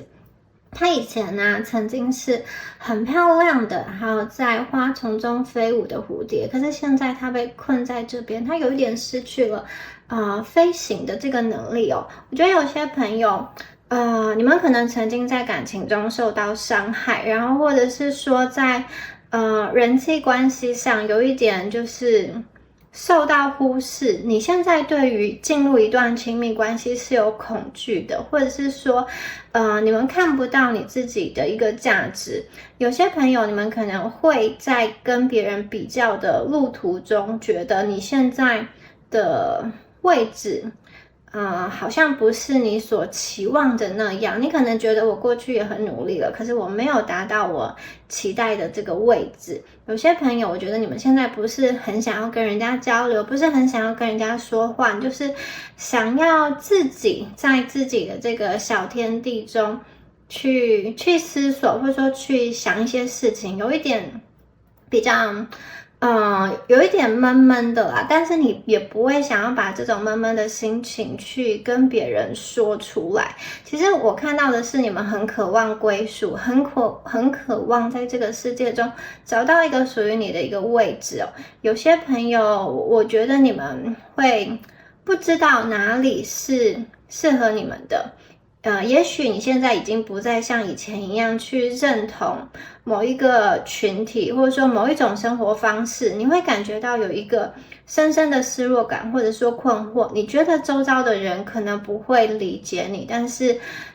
你又不知道怎么办，有一种你渴望得到支持，但是又得不到，因为你本身心境的一个转变，也许过去适合你的东西已经不再适合你了。好，那我们接下来看到孤儿这一张牌哦，她是一个好像穿着婚纱的一个女生哦，但是她的头戴了一个鸟的一个头罩，就是它是一个看不到脸的，这个是一个鸟的这个头，所以他被困在一个巢里面，一个鸟巢，所以我觉得这一组的朋友。有些人你们有一点是自己困自己，但是有些朋友我真的觉得你们是被外在某一个关系，或者说某一个体制、某一种文化、某一个系统，你被困在那边，你没有办法出来。而且我觉得你们曾经是美丽的，曾经是漂亮的，就像是你要结婚成为新娘的那种期待感，你可能曾经是期待的，可是最后你却发现不如预期，然后你想要去改变，但是你却觉得你的改变，你的施力是没有办法去着陆的，因为这个女孩子她没有翅膀，她没办法飞，她不知道要怎么样子从这个巢中出来。我觉得你们有一点点就是对自己失去了信心，然后你也觉得说你好像是被宇宙所遗弃的，怎么宇宙好像就是没有看到你在这边这么努力，这么默默的耕耘呢？有些朋友我觉得你被你外在周遭的人压抑住，或者是说他们一直给你指指点点，然后告诉你建议你说你应该怎么走，不管这个建议是善意的或是恶意的，但是那些东西我觉得你们听进去了，然后他会去有一点像是腐蚀你的心灵，让你慢慢的把真实的这个自己的声音所盖过去了，所以你一直没有办法真实的去发声，你好像必须要顺从在某一个这种权力的位置，或者是说某一种关系的运作，还是某一种规范中，然后我觉得你们好像活得很不开心，很压抑。然后其实你们很想要飞嘛，很想要这种久旱逢甘霖。我觉得你们真的很希望这个雨可以降下来，有一点让枯萎的心灵重新可以获得资源，重新获得滋养。然后你希望有一个人好来伸出援手，然后给你把你拉到一个不一样的地方，或者是说你今天知道有什么样子的破口，什么样子的突破点，让你有新的生命、这种生机。所以我觉得这组的朋友，虽然你们是失望的，可是你们并没有放弃哦。我觉得你们内心中还是期待，还是有期待，还是有盼望的。然后有些朋友，我觉得你们在这样子的状态中挣扎了很久，其实忘记自己是有翅膀的。可是在你们心中最后的那个火苗是没有熄灭的。我觉得你们有一点像是蓄势待发，你们有一点像是在等待一个好的时机点，或者说好的位置，等到雨降下来之后，这个小树啊，它就可以很快速的发芽。这是因为我看到，我觉得你们过去真的是累积了很久，你们有很多东西想要说，很多东西想要表达，以及我觉得你们很需要成就感，还有那种肯定，那个肯定是来自于你自身的。我觉得你们很需要被看见，因为你们真的很好，而且你们真的曾经也达到过某一种高度，可能周遭的人给你很多的称赞，很喜欢你，可是你们现在因为什么事情困住了，施展不开来的感觉。好，那我们接下来再来看一下下面的你们的这个神谕卡的这个讯息哦。好，如果你们觉得有对应到你们的状况的话，我们就继续听下去。好，首先呢，我们看到的是蝴蝶之灵哦，蝴蝶之灵非常的漂亮，它是从一个贝壳中诞生出来、孕育出来，然后这个贝壳除了孕育出美丽的蝴蝶之外，还有一颗珍珠哦，所以我觉得这个牌啊，很明显的是你们将会找回你们的翅膀，翅膀本来就在你们身上，而且你们这个翅膀会打开，会绽放，那个光芒是非常美丽的。然后这一张牌啊，它其实会有点像是你们会在一个变化的过程中去收到这样子的祝福，这样子的礼物。我觉得你们一些旧有的结构或者说信仰想法正在慢慢的消失消散，那些东西是过去曾经限制你的，而现在啊，你们会以那种好像新的角度跟新的眼光来看待这个世界。我觉得你可能处于某一种巨大的改变的那种一个起承点，或者说你们已经在改变的中段，或者说快要结束了。每一个人处在的阶段不同，可是这张牌告诉我们，你们最后啊，就像这个蝴蝶一样，你们会绽放，会变得非常的美丽。即使现在你看起来处在一个比较混沌、很混乱的环境，或者是说呢，你觉得有一些人他其实靠近你不怀好意，是在利用你等等的，我觉得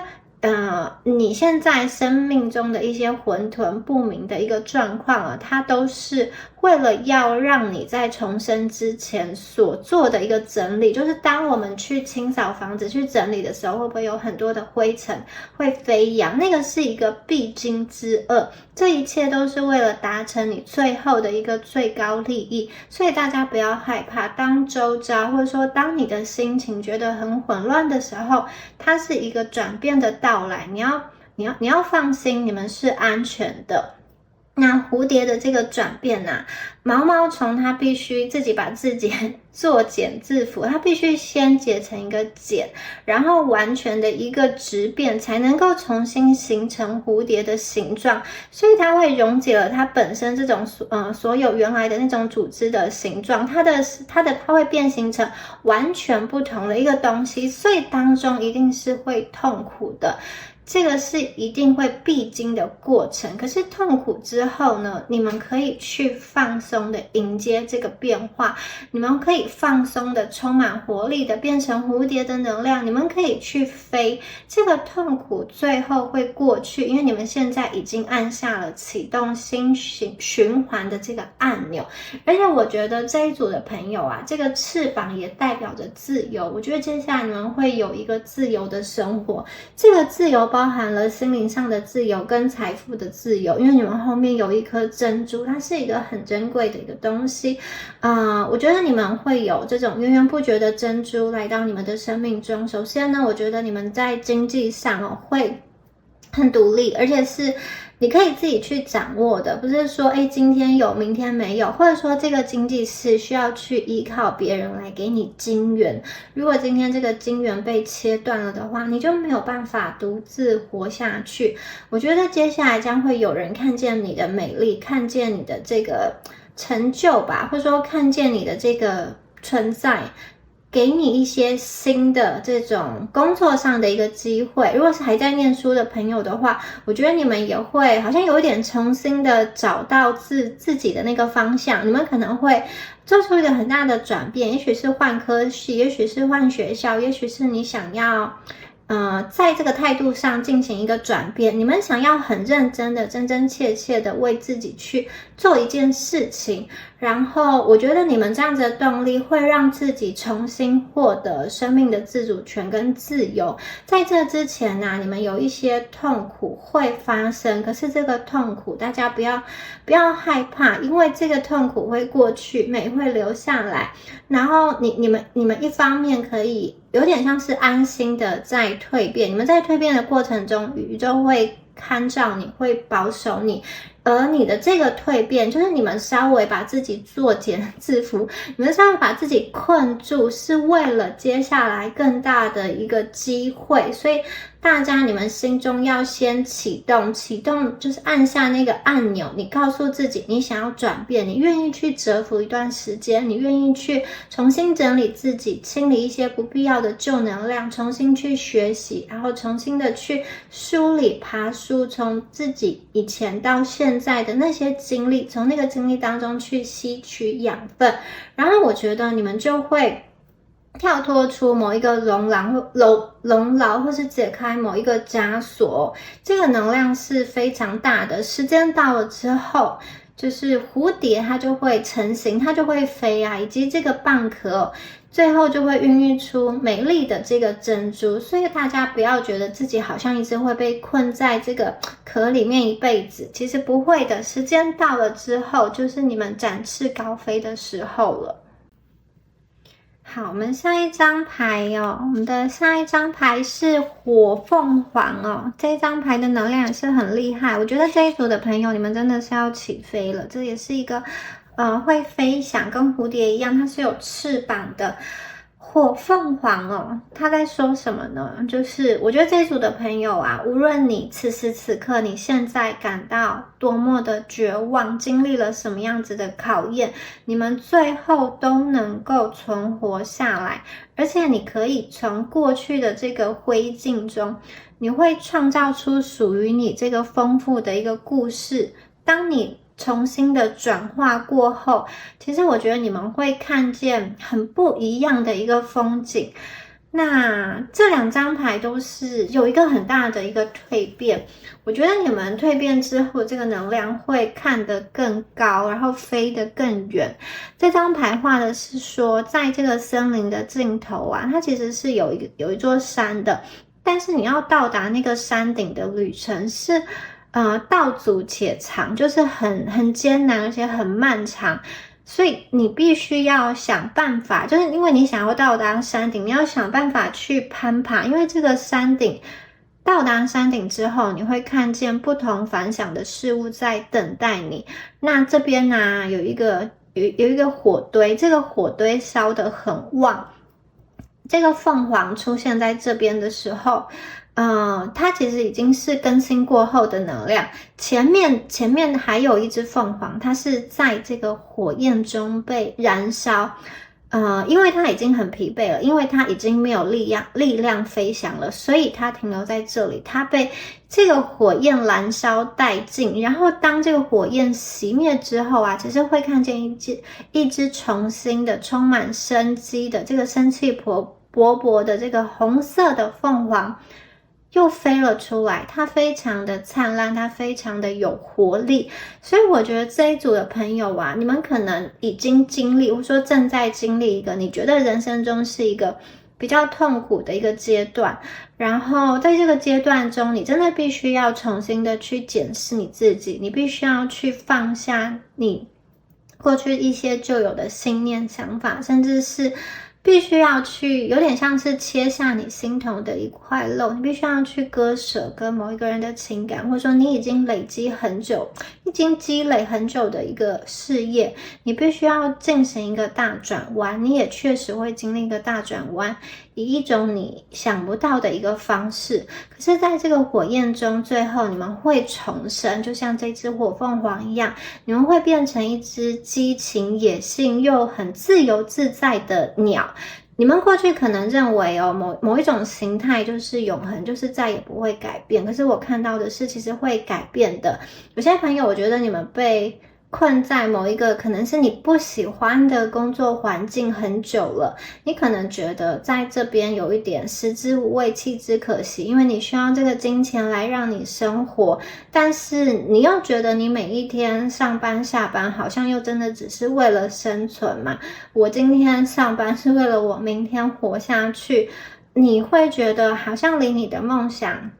越来越遥远，你也不知道说你做这些事情究竟可以发挥出什么样子的意义，好像说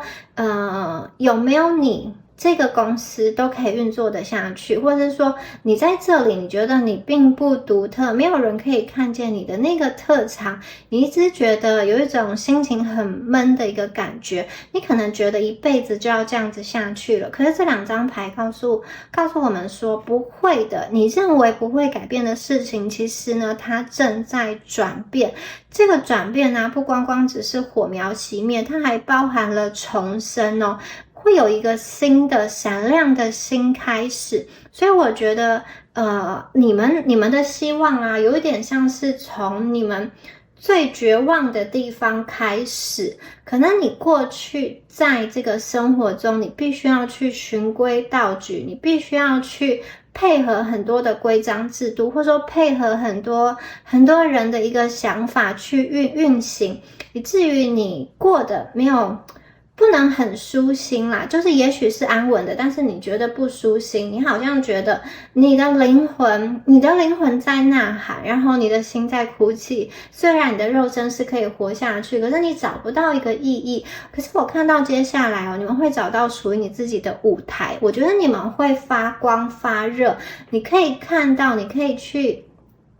展翅高飞，你可以去实现梦想，你可以去做你真正的想做的事情哦，你的才华，你的梦想可以被实现。有些朋友，我觉得你们可能想要这种尽情的去玩耍，或者说很潇洒、很放浪的，或者是说很自在的去度过一段自由自在的时光，就是不要任何人去管我，我就是想做什么就做什么。我觉得你们也可以去享受一个这样子的过程，因为你们有翅膀，你们要怎么飞，那个方向呢，其实可以操之在己。而且我觉得你们是很有力量的，你们不只可以跨越这个山顶，你们其实还可以跨越很多的山，所以我觉得你们可以去迎接一个重大的转变，它也是一个循环，旧有的事情结束了，但它其实也是一个新的开始。所以我觉得有些地方如果还是混乱的，还是混沌的，它是为了迎接新能量到来，新旧交接过渡的那一种一个震动的时期，所以大家不要去害怕。好，我们再看到下一张牌，下一张牌是这个灵感哦，缪斯女神，而且是这种很开心的。这张牌有什么呢？有音乐、小提琴，还有这个画笔，各种颜色、色彩，有艺术的讯息哦。还有这个人的眼睛，你看这个人的这只猫咪啦，不是这个人，这只猫咪的眼睛也是一个这个蝴蝶，有没有蝴蝶的一个样子哦？所以我觉得它可以透过这个魔法的眼镜哦，就像蝴蝶翅膀的眼镜，它可以看到无限的可能，你们真的是有无限的可能哦。我觉得这张牌好，给我感觉很开心诶，就是我觉得有些朋友你们身上其实本身就是很有才华的，也许是艺术方面的天分，或者是说你们很喜欢画画，或者是说呢，因为他戴一个眼镜嘛，我觉得你们可能就是很喜欢去钻研某一个领域的知识，或者说你们就是有那种特长吧，有些朋友可能是摄影，有些朋友可能是这种艺术、自我创作、自我表达、拍影片、写文章等等的。我觉得你们其实是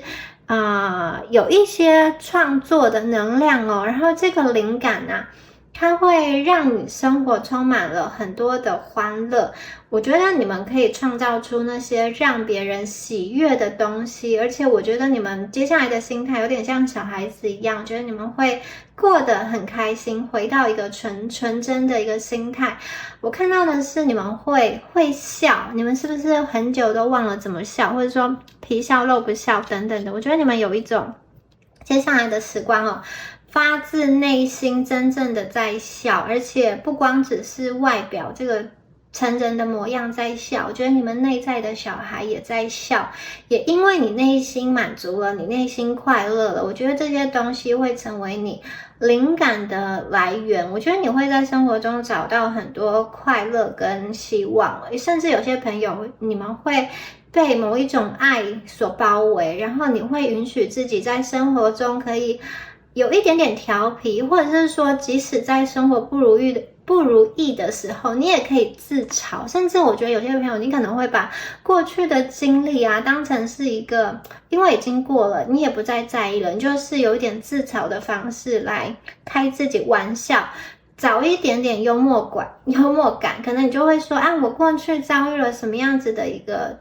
渣男渣女，但是现在都过去了，就是那个时候呢，好像自己很傻很笨，竟然去陷入某一个圈套，或者说去经历这么奇葩的故事，但是你现在可以一个比较开玩笑的口气去面对，而且我也觉得你们的心态变得更正向更积极了。这张牌我觉得宇宙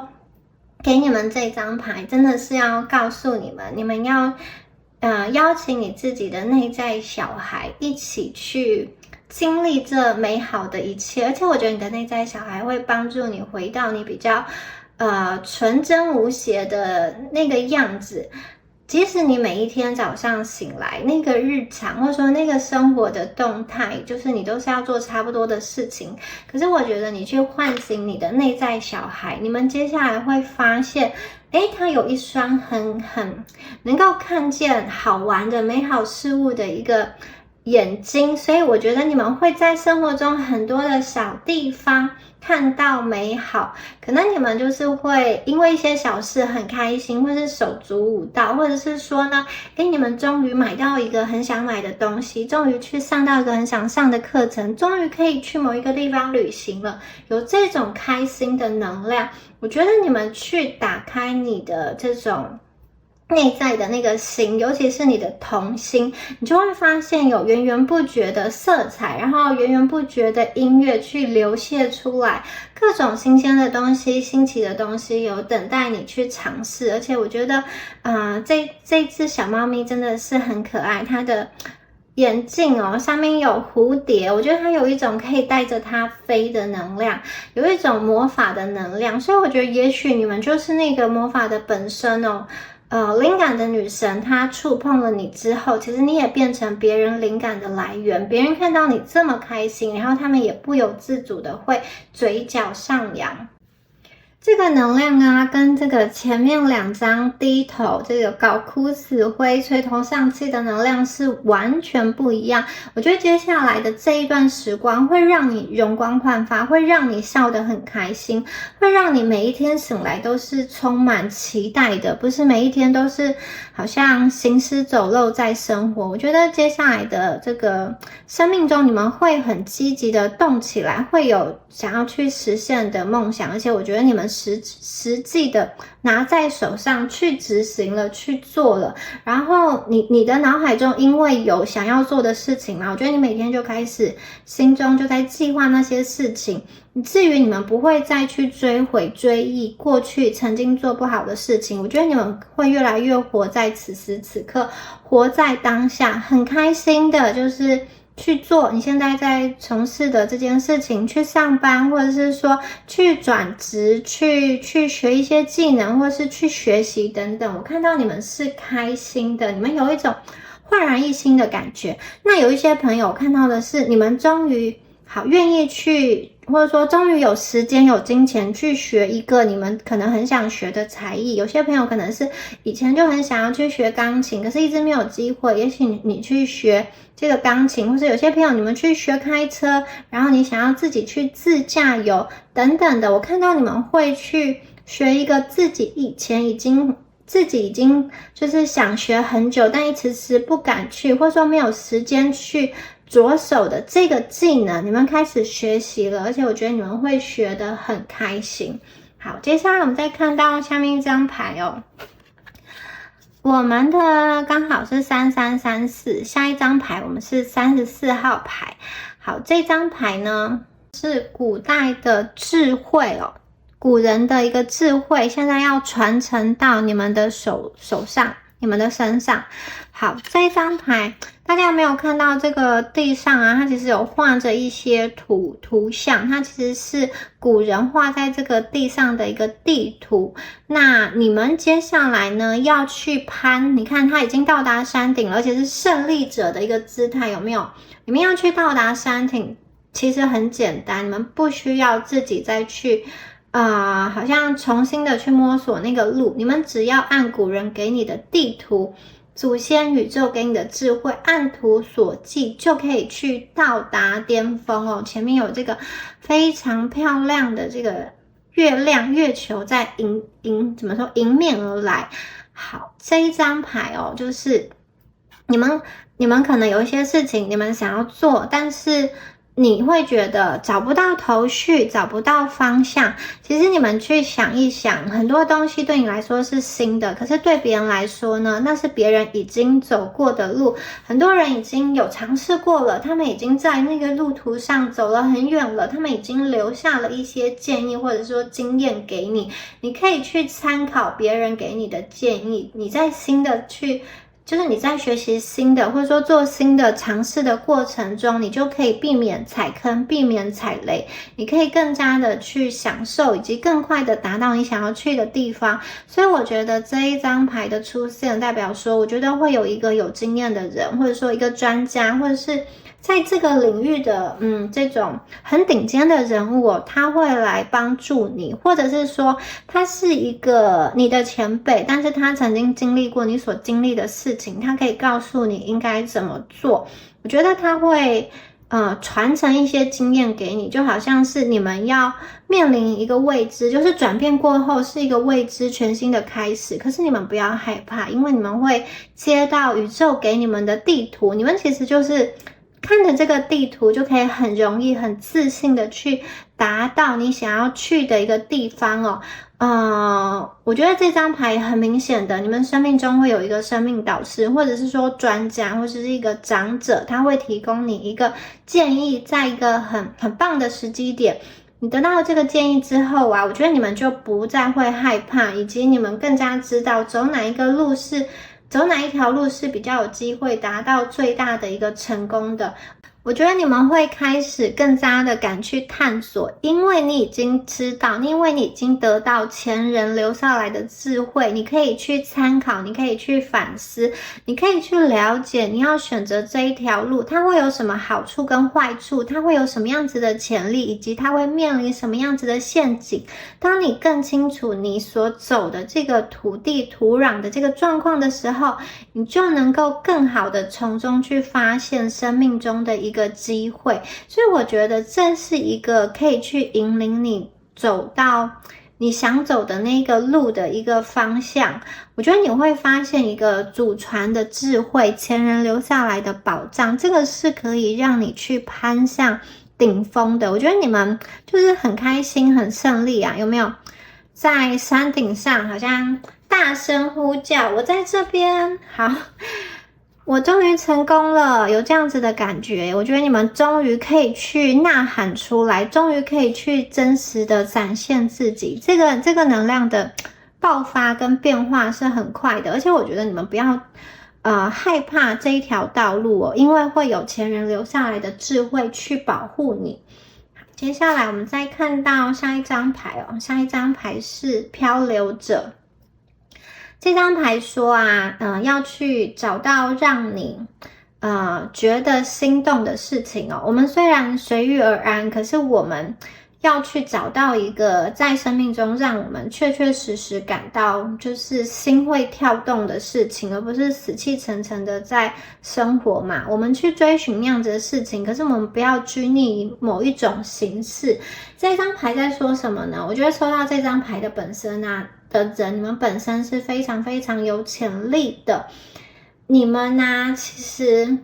过去可能一直都没有在一个合适的平台，或者说没有发现你的伯乐，以至于你没有办法去大大的施展你的才能，或者是说你过去真的是选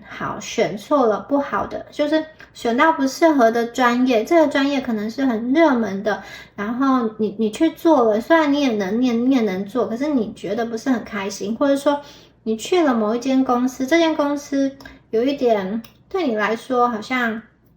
大材小用，或者是说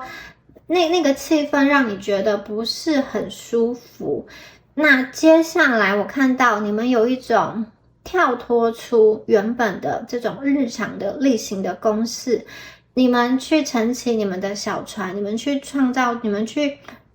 漂流出生命中的无限可能。这张牌出现呢，我觉得其实鼓励大家去进行一个探索。这个探索，它可能有一点点冒险，但是它是一个讯号。这张牌出现就是告诉大家，你们要松开系在码头的那个绳子，你们要放你们的船乘风去航行了。有的时候你们并不需要知道一个确切的目的地，因为当你开始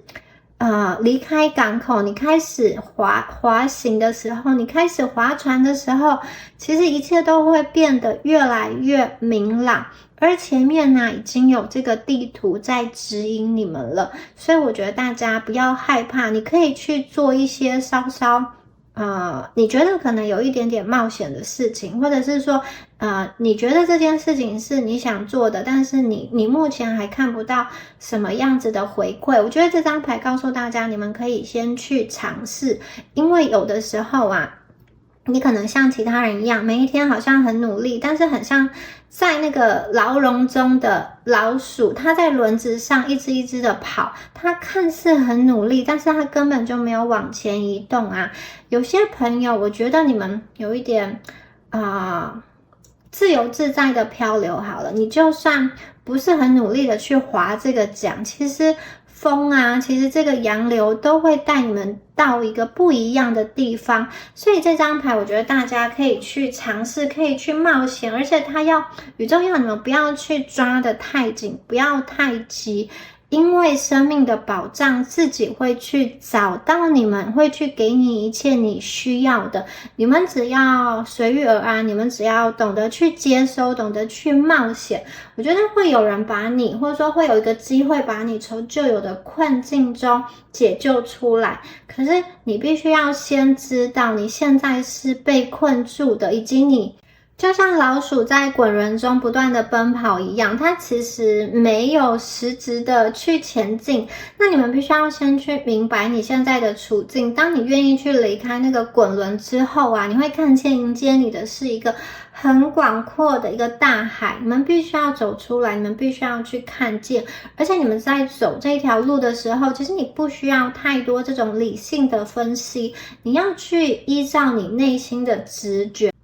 你的内心的直觉会告诉你什么路是你们已经想了很久的，什么路是你一直很想要去做的，你做起来会觉得很开心很心动的。我觉得你们就要照着你们内心的指引去做，你会发现当你去尝试了之后呢，那些阻碍慢慢的就会被移除。当你选择了一条很适合你的道路之后呢，真的就是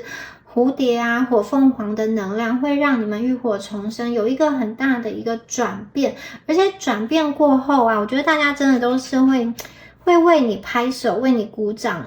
过去曾经不看好你的人，也有那种很惊讶，这个下巴都要掉下来了。我以为你们是毛毛虫，原来你们是蝴蝶我以为你们只是一只麻雀，没想到你们会变成凤凰。我觉得你们可能都不相信你们自己的潜力，可是宇宙从牌卡中告诉你们，真的，你们愿意去尝试的话，你们会有全新的姿态，你会让人家刮目相看的。好，那这一张牌有非常多的水，因为它航行在海洋上嘛，然后结合了前面的这个那个缪斯女神呢，我觉得接下来你们的情感表达是顺畅的，你不会觉得很压抑，什么话想说不敢说，想说不能说。我觉得你们会很依照你内心的直觉去表达你真实的情感，你不用去压抑，你不用去好像为了为了一口饭，或者是说为了要留在一段关系中，你一直去看不见自己的需要，一直去委曲求全。我觉得接下来这样子的能量是没有的。你们会把自己的生命掌握在自己的手上。我觉得你们将不再是受害者，或者说你们不会在生命中感到那么多的被迫，那么多的无奈。因为我觉得这个转变啊，包含了你们一开始也就是你们思维意识的转变带来形体的变化。其实你们会发现努力以及努力的去争取你想要的生活，那个是有方法的，是可以成功的。而且有的时候要适度的去放手去迎接，看看宇宙要带什么样子的宝藏给你们，然后也要去看一下这个祖先前人留下来的地图跟智慧，在人生中的这个阶段啊，下一个阶段，我觉得你们是可以做主的，你们是可以去掌权的。好，接下来再看到51号牌跟41号牌好。这边有相同的数字14跟41好，我们出现了3个。好，这个是天空中的星星。这张牌也是一个无限的可能。大家有看到这个人啊，他的身体是透明的，正在发光。他坐在一个桥上，一个这种古代的这种巨石组成的一个桥梁，然后他好像正在冥想，他的手上是有一些光芒连接到天空的。这个夜空非常的美，然后上面有无数个闪闪发光的星星也许我们抬头看到的只是其中的一小部分，这个宇宙其实是非常广袤非常无垠的，它是充满无穷无尽的可能性。我觉得这张牌很明显的告诉大家，你生命中充满无限的可能性，真的是机会太多，会不会有一点让人眼花缭乱？接下来这个时期啊，我觉得你们会有一个机会大爆发，可能很多人来找你合作，很多的机会涌现。如果是单身的朋友，也许你们就是有很多的选择权，很多的认识人的机会。可是接下来这边呢，告诉大家的是，你要专注专注在一个你内心当中真正想去的地方，不要因为太多选择而分散了注意力。有的时候太多选择不见得是好的，因为它会让你没有办法下定决心，或者是说在你不想要的那个选择上浪费了太多的时间分散了注意力。这张牌告诉大家，你要聚焦于你的梦想，然后你要选择天空中最明亮的那颗星星，最吸引你目光的那颗星星，并且朝着这个星星的亮光去迈进，去跟它连接。这张牌还代表了一个很宽广的一个视野，代表说你们只要抬头看，我觉得其实你们可以发现这个天空还很大，生命有非常多种活法，不见得只有眼前这一种形式，而且所有的这个天使，所有的星星，它都会帮助你实现你的梦想。而且它为什么要帮助你呢？它并不是平白无故的帮助你，我觉得你们内在是有潜能的，并不是每一个人内在都可以去跟这种星星啊、星芒，或者说宇宙跟天使连接，但是你们是能够连接的，你们本身是有很好的一个能量的。所以我觉得宇宙要帮助你去实现你的梦想的同时，它也是为了借力使力，借助你们的存在去让这个宇宙去创造出更多的美好。所以我觉得你们的梦想会成真，而且它会是以你想要的那个方式去实现。那这里啊，我觉得天使的能量也有一个帮大家去厘清什么样子的方向，什么样子的目标是正确的，以及什么样子的感情，什么样子的朋友是适合交的。这一切就是要大家真的沉下心来，好像在做这个冥想的行为跟动作，去连接到天上的这个讯息，收到指引以后呢，我觉得你其实可以听到或者是说看到一个很明确的讯息，它会为你指明，宇宙会为你指出一条路。你可能觉得，时间到了，哪一天了，你突然就想要切断一个孽缘，或者是说呢，你就突然想要去投哪一间公司，你过去可能一直都不敢尝试的，就是开始愿意把履历啊，好好的再更新一番等等的。我觉得你们就是会有那个动力去让你推使你背后会有力量在推你去做这件事情。前面就是要请大家先好好的静下心来，然后透过跟宇宙的连接去看到一些真相。好，下一张牌是这个月亮的女神哦。好，这一张牌啊很漂亮，我们有出现2个月亮的一个意象，然后这张牌这个月亮的女神啊，她有一双很漂亮的这个羽毛的翅膀哦。那她穿着这个衣服啊，我觉得很像前面这一张牌，有没有？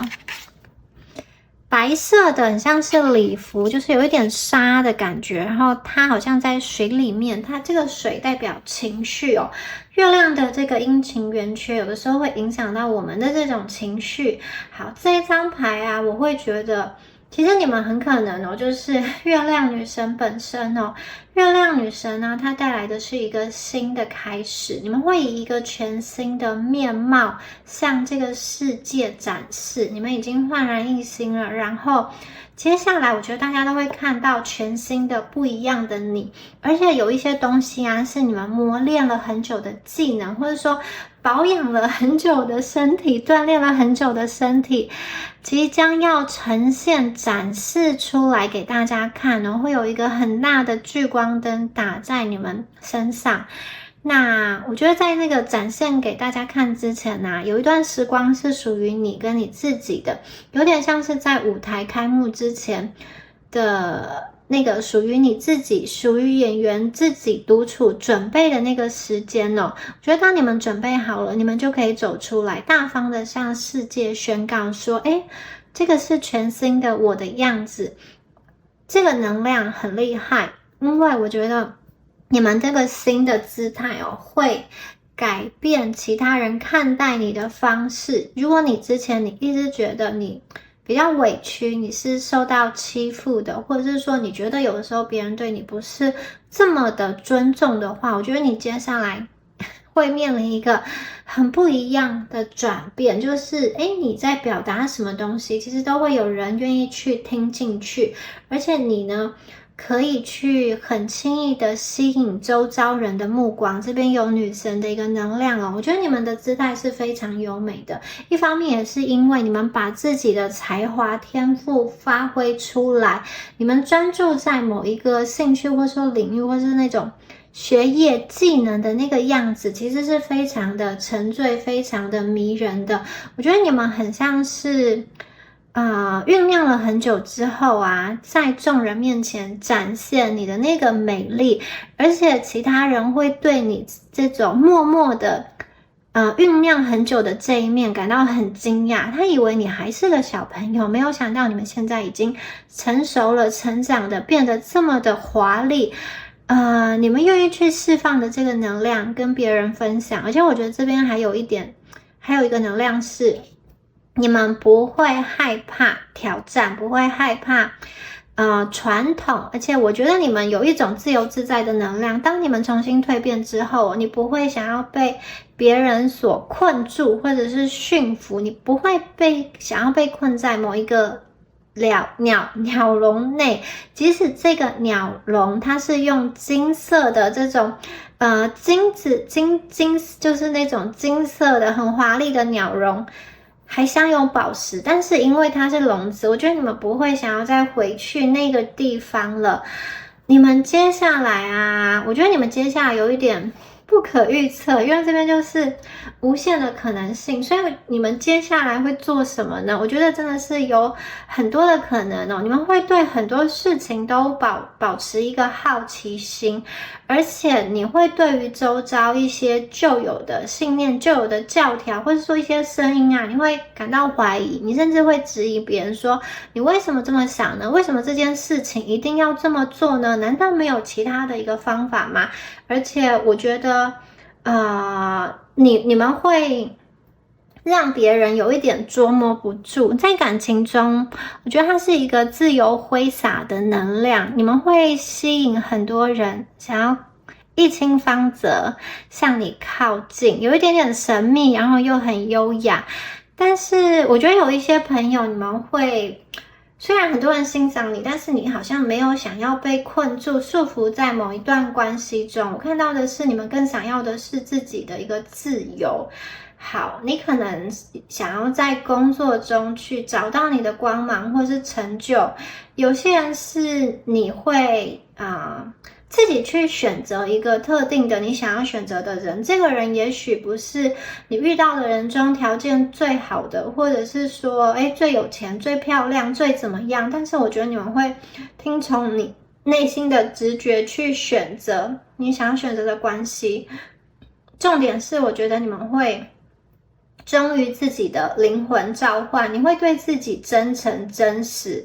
你们会勇于接受挑战，就像月亮一样，它每一次呢都能够准确的升起。在时机成熟的时候啊，我觉得你们会展现出你们的风貌，你们会把这个神秘的面纱掀开，让别人看见，让别人惊叹你的美丽。也许是你们的才华大爆发，在这个艺文、音乐、艺术，或是某一个创作方面，某一个表达方面，或者是说你们的这个组织统御能力，或者是说跳舞等等的。我看到的就是你们出场啊，是让人家很惊艳的，好像全身都在发光，大家没有办法把目光从你身上移开，你们就是有一个闪烁的这个光芒，这个光芒会很耐看，它是闪亮的，但是它不会刺眼。我觉得就是人家会很陶醉，会想要在你身边待得非常非常的久，会觉得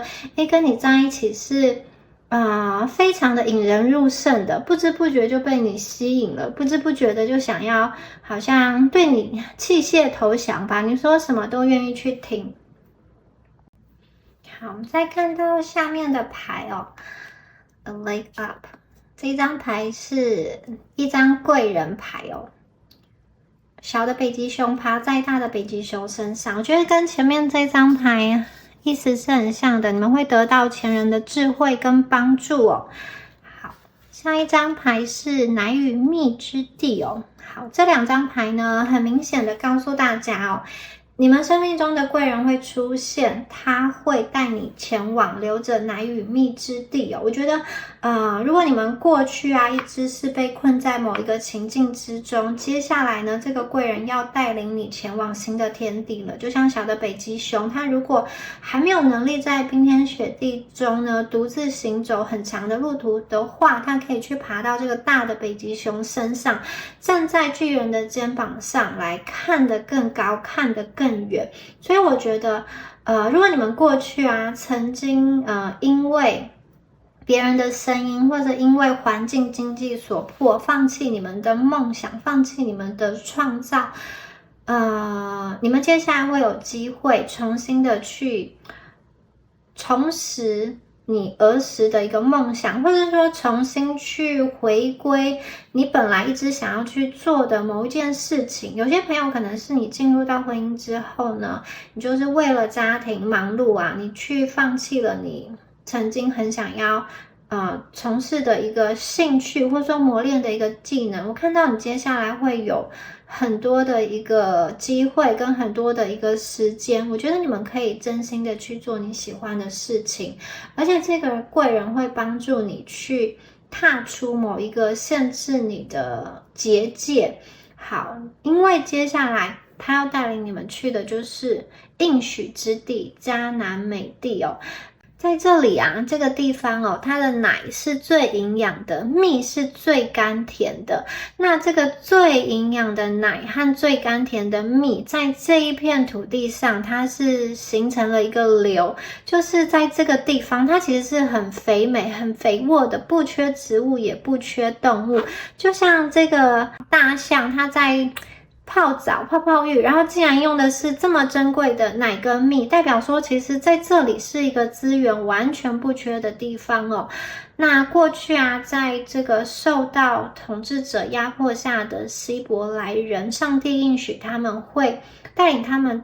脱离埃及，自立门户之后呢，到达这个应许之地，这是一个很丰饶的一个乐土，而且还有彩虹。大家有看到它这张牌的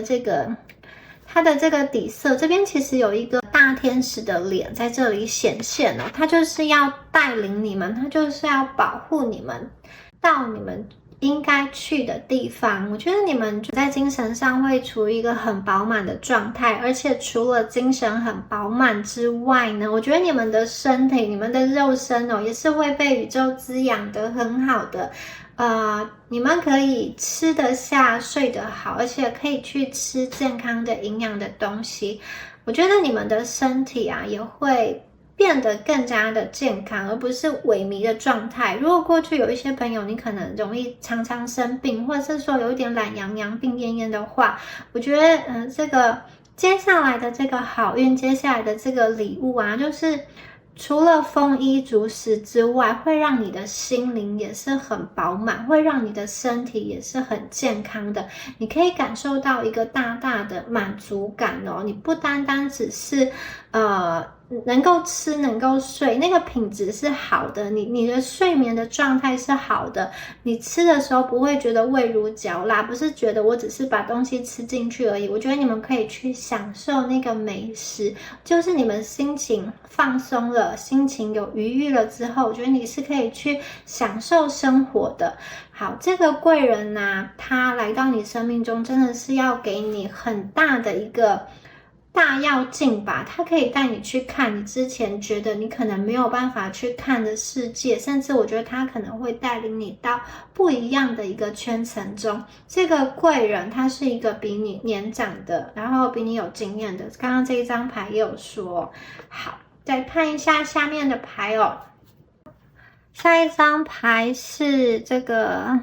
在森林中有一个穿着古老服饰的一个智慧的女人哦。好，这一张牌，我觉得这个讯息啊，有一点连接到的是，有一部分的朋友，你们的这个贵人哦，她是一个叫你们年长的女性的贵人哦，她是一个很有经验、很有智慧的一个贵人。然后呢，他递给你一个精雕细琢的木盒，告诉你说这个是他送你的礼物，然后你要好好的保护它。当你打开来看了之后，你发现里面放了一个好漂亮的红宝石哦，它在这个树林中闪闪发光。这个红宝石是什么？它是一个可以让你开心的东西哦。这个红宝石你们要将它放在心上，当你放在你的心这个位置，心头上，其实这个红宝石就可以去指引方向，为你们找到喜悦，而且你们那个很紧绷的肩头，它会放松下来。这个红宝石代表了喜悦，这个喜悦是这个智慧的女人给你的礼物，也是你可以去分享给别人的一个礼物，这是一个来自宇宙的一个恩典。我觉得跟这个33号牌有点像，你们会笑得非常的开心。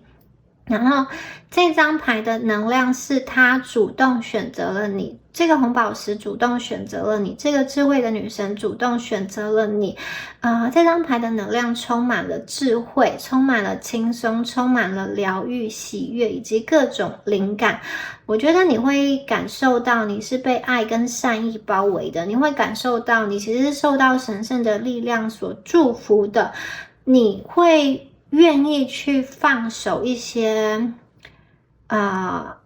小我的一个坚持，因为我觉得你们会更加的有智慧去顾全大局，在某一个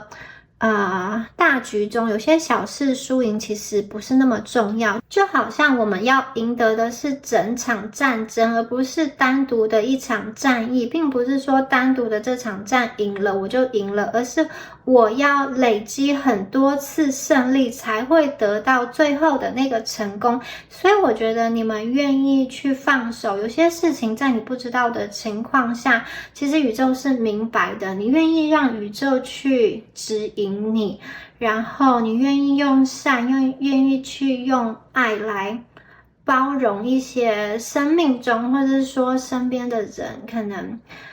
给你的一些伤害，或者是说一些不礼貌的一个情境哦。我觉得这个女性的能量它是有智慧的，而且它是温柔的，它会对你很温柔的去指引你，去引导你。他会去用一个比较委婉跟缓和的方式去告诉你，就是我觉得他的那种指导不是酸言酸语，而是一个比较慈爱的方式。他的这个精神是你会去向往的，也许你就是向往成为一个像他一样这样子有智慧的人，而且我觉得他会给你很多的慷慨解囊跟慷慨的智慧，因为要得到这些智慧啊，其实有些很有用的情报跟资讯是要用钱来换的，可是他今天愿意免费给你，愿意就是无偿的给你，而且是很温柔的一遍一遍的带领你去训练你，去教导你，跌倒了还愿意去告诉你，就是温柔的提醒你其实是可以去站起来的。为什么呢？因为我觉得这个人对你之前的努力啊都看在眼里，他就是宇宙派来的一个人哦。他看到你们之前从毛毛虫努力蜕变成蝴蝶，他看到你们浴火重生，又一次的展翅高飞，他其实很欣赏你们，而且你们本身是有天赋的，所以他非常想要去帮助你们。我觉得他会给你带来一个很喜悦的能量，他会给你带来一个全新的机会。好，我们再看一下下面的神谕卡哦。第一张牌是这个从城堡中飞翔的公主。好，这张牌很厉害耶，你们不需要翅膀就可以飞了。前面你们是需要翅膀的，可是你们遇到贵人之后，你们现在可以放下有形的这个翅膀了，因为这个翅膀本身就存在于你的内在，你们有一双隐形的翅膀，它其实可以带着你飞。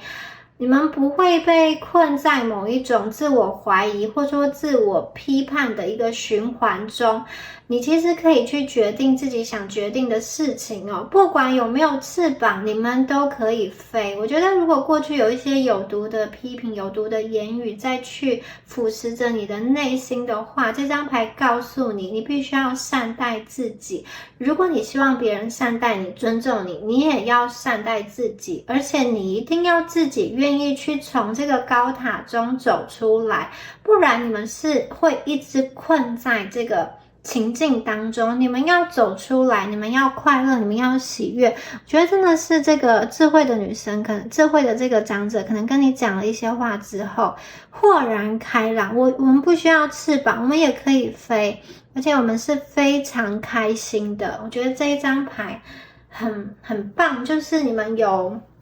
自主的能量，找回生命中的主导权，你可以去挣脱过去困住你的那个能量，那个限制。有些朋友，我觉得你们可能会得到一个来自宇宙给你的好消息，金钱上的一个好消息，你获得晋升，你获得加薪，或者是说有一些朋友你获得了这个念书上的有人资助你，或者说你申请到什么样子的奖学金，你可以带着宇宙的这些帮助尽情的去飞，真的是无忧无虑的去飞，然后你可以去展现你本身的这个才华。好，下一张牌是这个剑哦。剑带来的改变会使生活有一个很大的变化。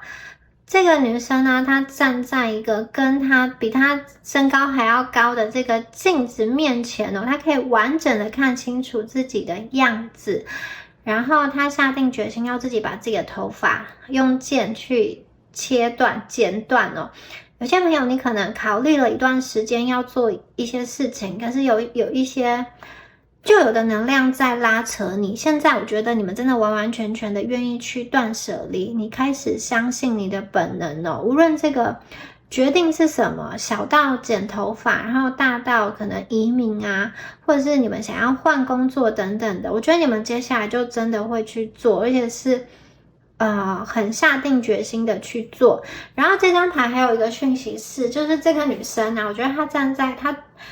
在的这个位置本身是一个蛮华丽的，有这么大的一个镜子哦，然后还有一个很大的好像窗帘布帘一样。我觉得接下来啊，你们有机会搬到一个比较舒适的空间去生活，或者是说在你们原有的居住空间内啊，你会增添一些布置，让你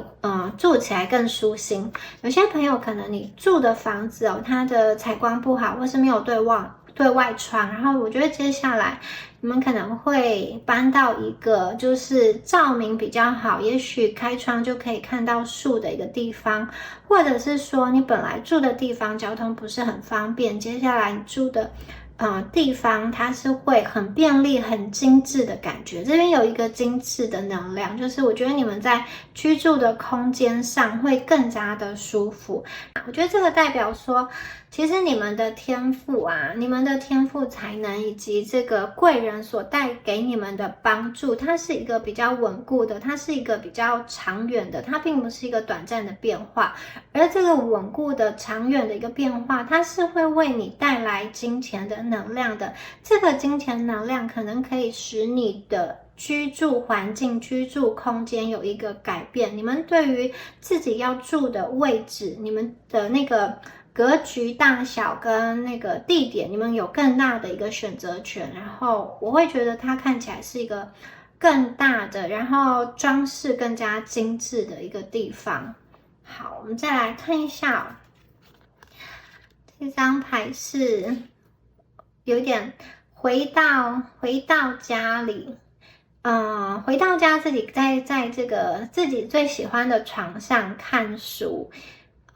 这张牌告诉我们说，你可以把一切都抛诸在脑后，去做你喜欢做的事情。有些人是喜欢听音乐，有些人喜欢看书，有些人喜欢去度假，这些东西都是可以的。你们可能把自己逼得比较紧，现在真的是要给自己一段时间去放松下来，而且你们可以去回到家，然后在这个家中，我觉得你们是可以去做自己的，不会觉得很不自在。然后这个床啊，看起来也是它有属于自己的床，而且这个床的装饰是很漂亮的，对不对？有一点这种很公主风的一个床，代表说，我觉得接下来这组朋友，你们一定会有属于你们自己的空间，在这个空间中，你们可以很安然自在的去做自己喜欢做的事情，你们不会跟别人共享一个空间。我觉得有些朋友们可能会自己去买房子哦，即使是你现在已经可能有人结婚了，再跟伴侣一起住，可能你自己也会另外再去买一间属于自己的房子。然后这个女生呢，她翻开的书哦，也代表了一个前人的智慧的结晶跟经验的传承，所以我觉得它也有点像是在这个书中去寻找未来的方向。你们未来啊，如果要像这个漂流者一样，他去寻找方向的时候，我觉得你们比较适合的是去听取其他人。这个其他人不是随便的人，刚刚说过，特别是这个贵人、专业人士，来自这个智慧女人的这个力量哦，这个人大家不要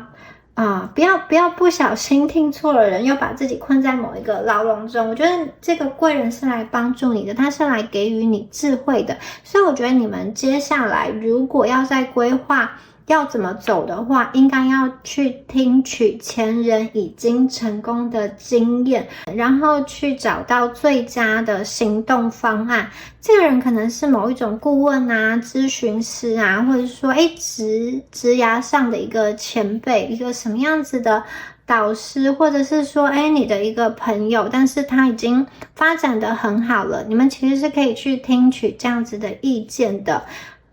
不是每个人的意见都可以听，可是我觉得这个贵人这个智慧女人的能量是可以去听的。好，我们再看一下最后一张牌。这张牌很厉害的是，这张牌也是一个这个火凤凰，所以你们已经抽到了2只火凤凰的能量。好，这个公主她戴了一个黑色的皇冠然后她是背对着我们双手举高，有没有？这2个形象是一样的，他们是无所畏惧、胜利的一个姿态你们接下来呢会迎来你们的幸福过去的那些不好的东西烧成灰烬了。它烧成灰烬之后其实会有点像是写成一本书，无论你们经历什么样子的考验，你们都可以活下来，并且你们可以把你们过去的经验写成一本书。好，所以我觉得最后一张牌在讲什么？你们之前是别人来帮助你们，好，你们看别人的智慧，现在你们变成别人生命中的贵人。这个是有几个阶段的转变，至少这一副牌我看到3个阶段。第一个，你们变成凤凰；第二个，贵人来到你们生命中你们可能会去有一些小小的冒险。然后呢，第3个阶段，你们要成为别人的贵人，因为你们从死灰中复燃。好，你们经历了很多考验，你们从这个考验中活下来，你们创造了一个充满生命力、充满故事性的关于你属于你自己的人生经验。而且这本书的名字，这本书的作者是写着你们的名字，这本书的书名是你们自己去命名的。当别人听到你的名字的时候，再大的火焰都会熄灭。当你们向天召唤的时候，那些厄运或者说那些不好的东西自然而然会散开，因为现在的你们是强大的，杀不死你的，使你更坚强。我觉得这一张牌最后出现这张牌的公主她已经不限于某一个形式了。你们看她穿的其实是一个比较居家的这种小洋装的样子，然后她戴的这个皇冠也是因为经过这种火的修炼，它是一个黑色的。我觉得他内心已经明白很多事情了，就是我觉得他在面对人生的选择，你们在面对人生的选择下会更加的有智慧，更加的成熟。有的时候呢，什么是善与恶呢？它其实没有绝对的标准，只是看你是站在哪一个位置。那有些事情也不是非黑即白，就是我选了 A 就不能选择 B， 有的事情是可以兼容的。我看到的是你们不会完完全全的走向光明，但也不是黑化走向黑暗。相反的，我觉得你们经历这些考验之后，有点像是光明与黑暗的结合。你们可以使坏，你们可以有小恶魔的一面，但是呢，你们也可以选择善良的那一面。然后这2面其实是需要交互的使用，让你们在这个变化多端的这个世道中可以活得更好。我觉得你们会很有智慧、很聪明的这个活，而不是这种傻白甜，或是这种傻傻的、单纯的那种姿态，而是我觉得你们更加成熟，更加的机警，更加的灵巧来面对外在环境的一个变化。你们会成为最后的赢家，最后的一个冠军。好，这张牌是宇宙最后送给大家的一个讯息。好，以上就是有关于第3组朋友们你们今天的解牌啦。如果你觉得今天的能量有对应到你的话，请你在下方留言领取第3组的好运能量。那我们下次影片见咯，拜拜。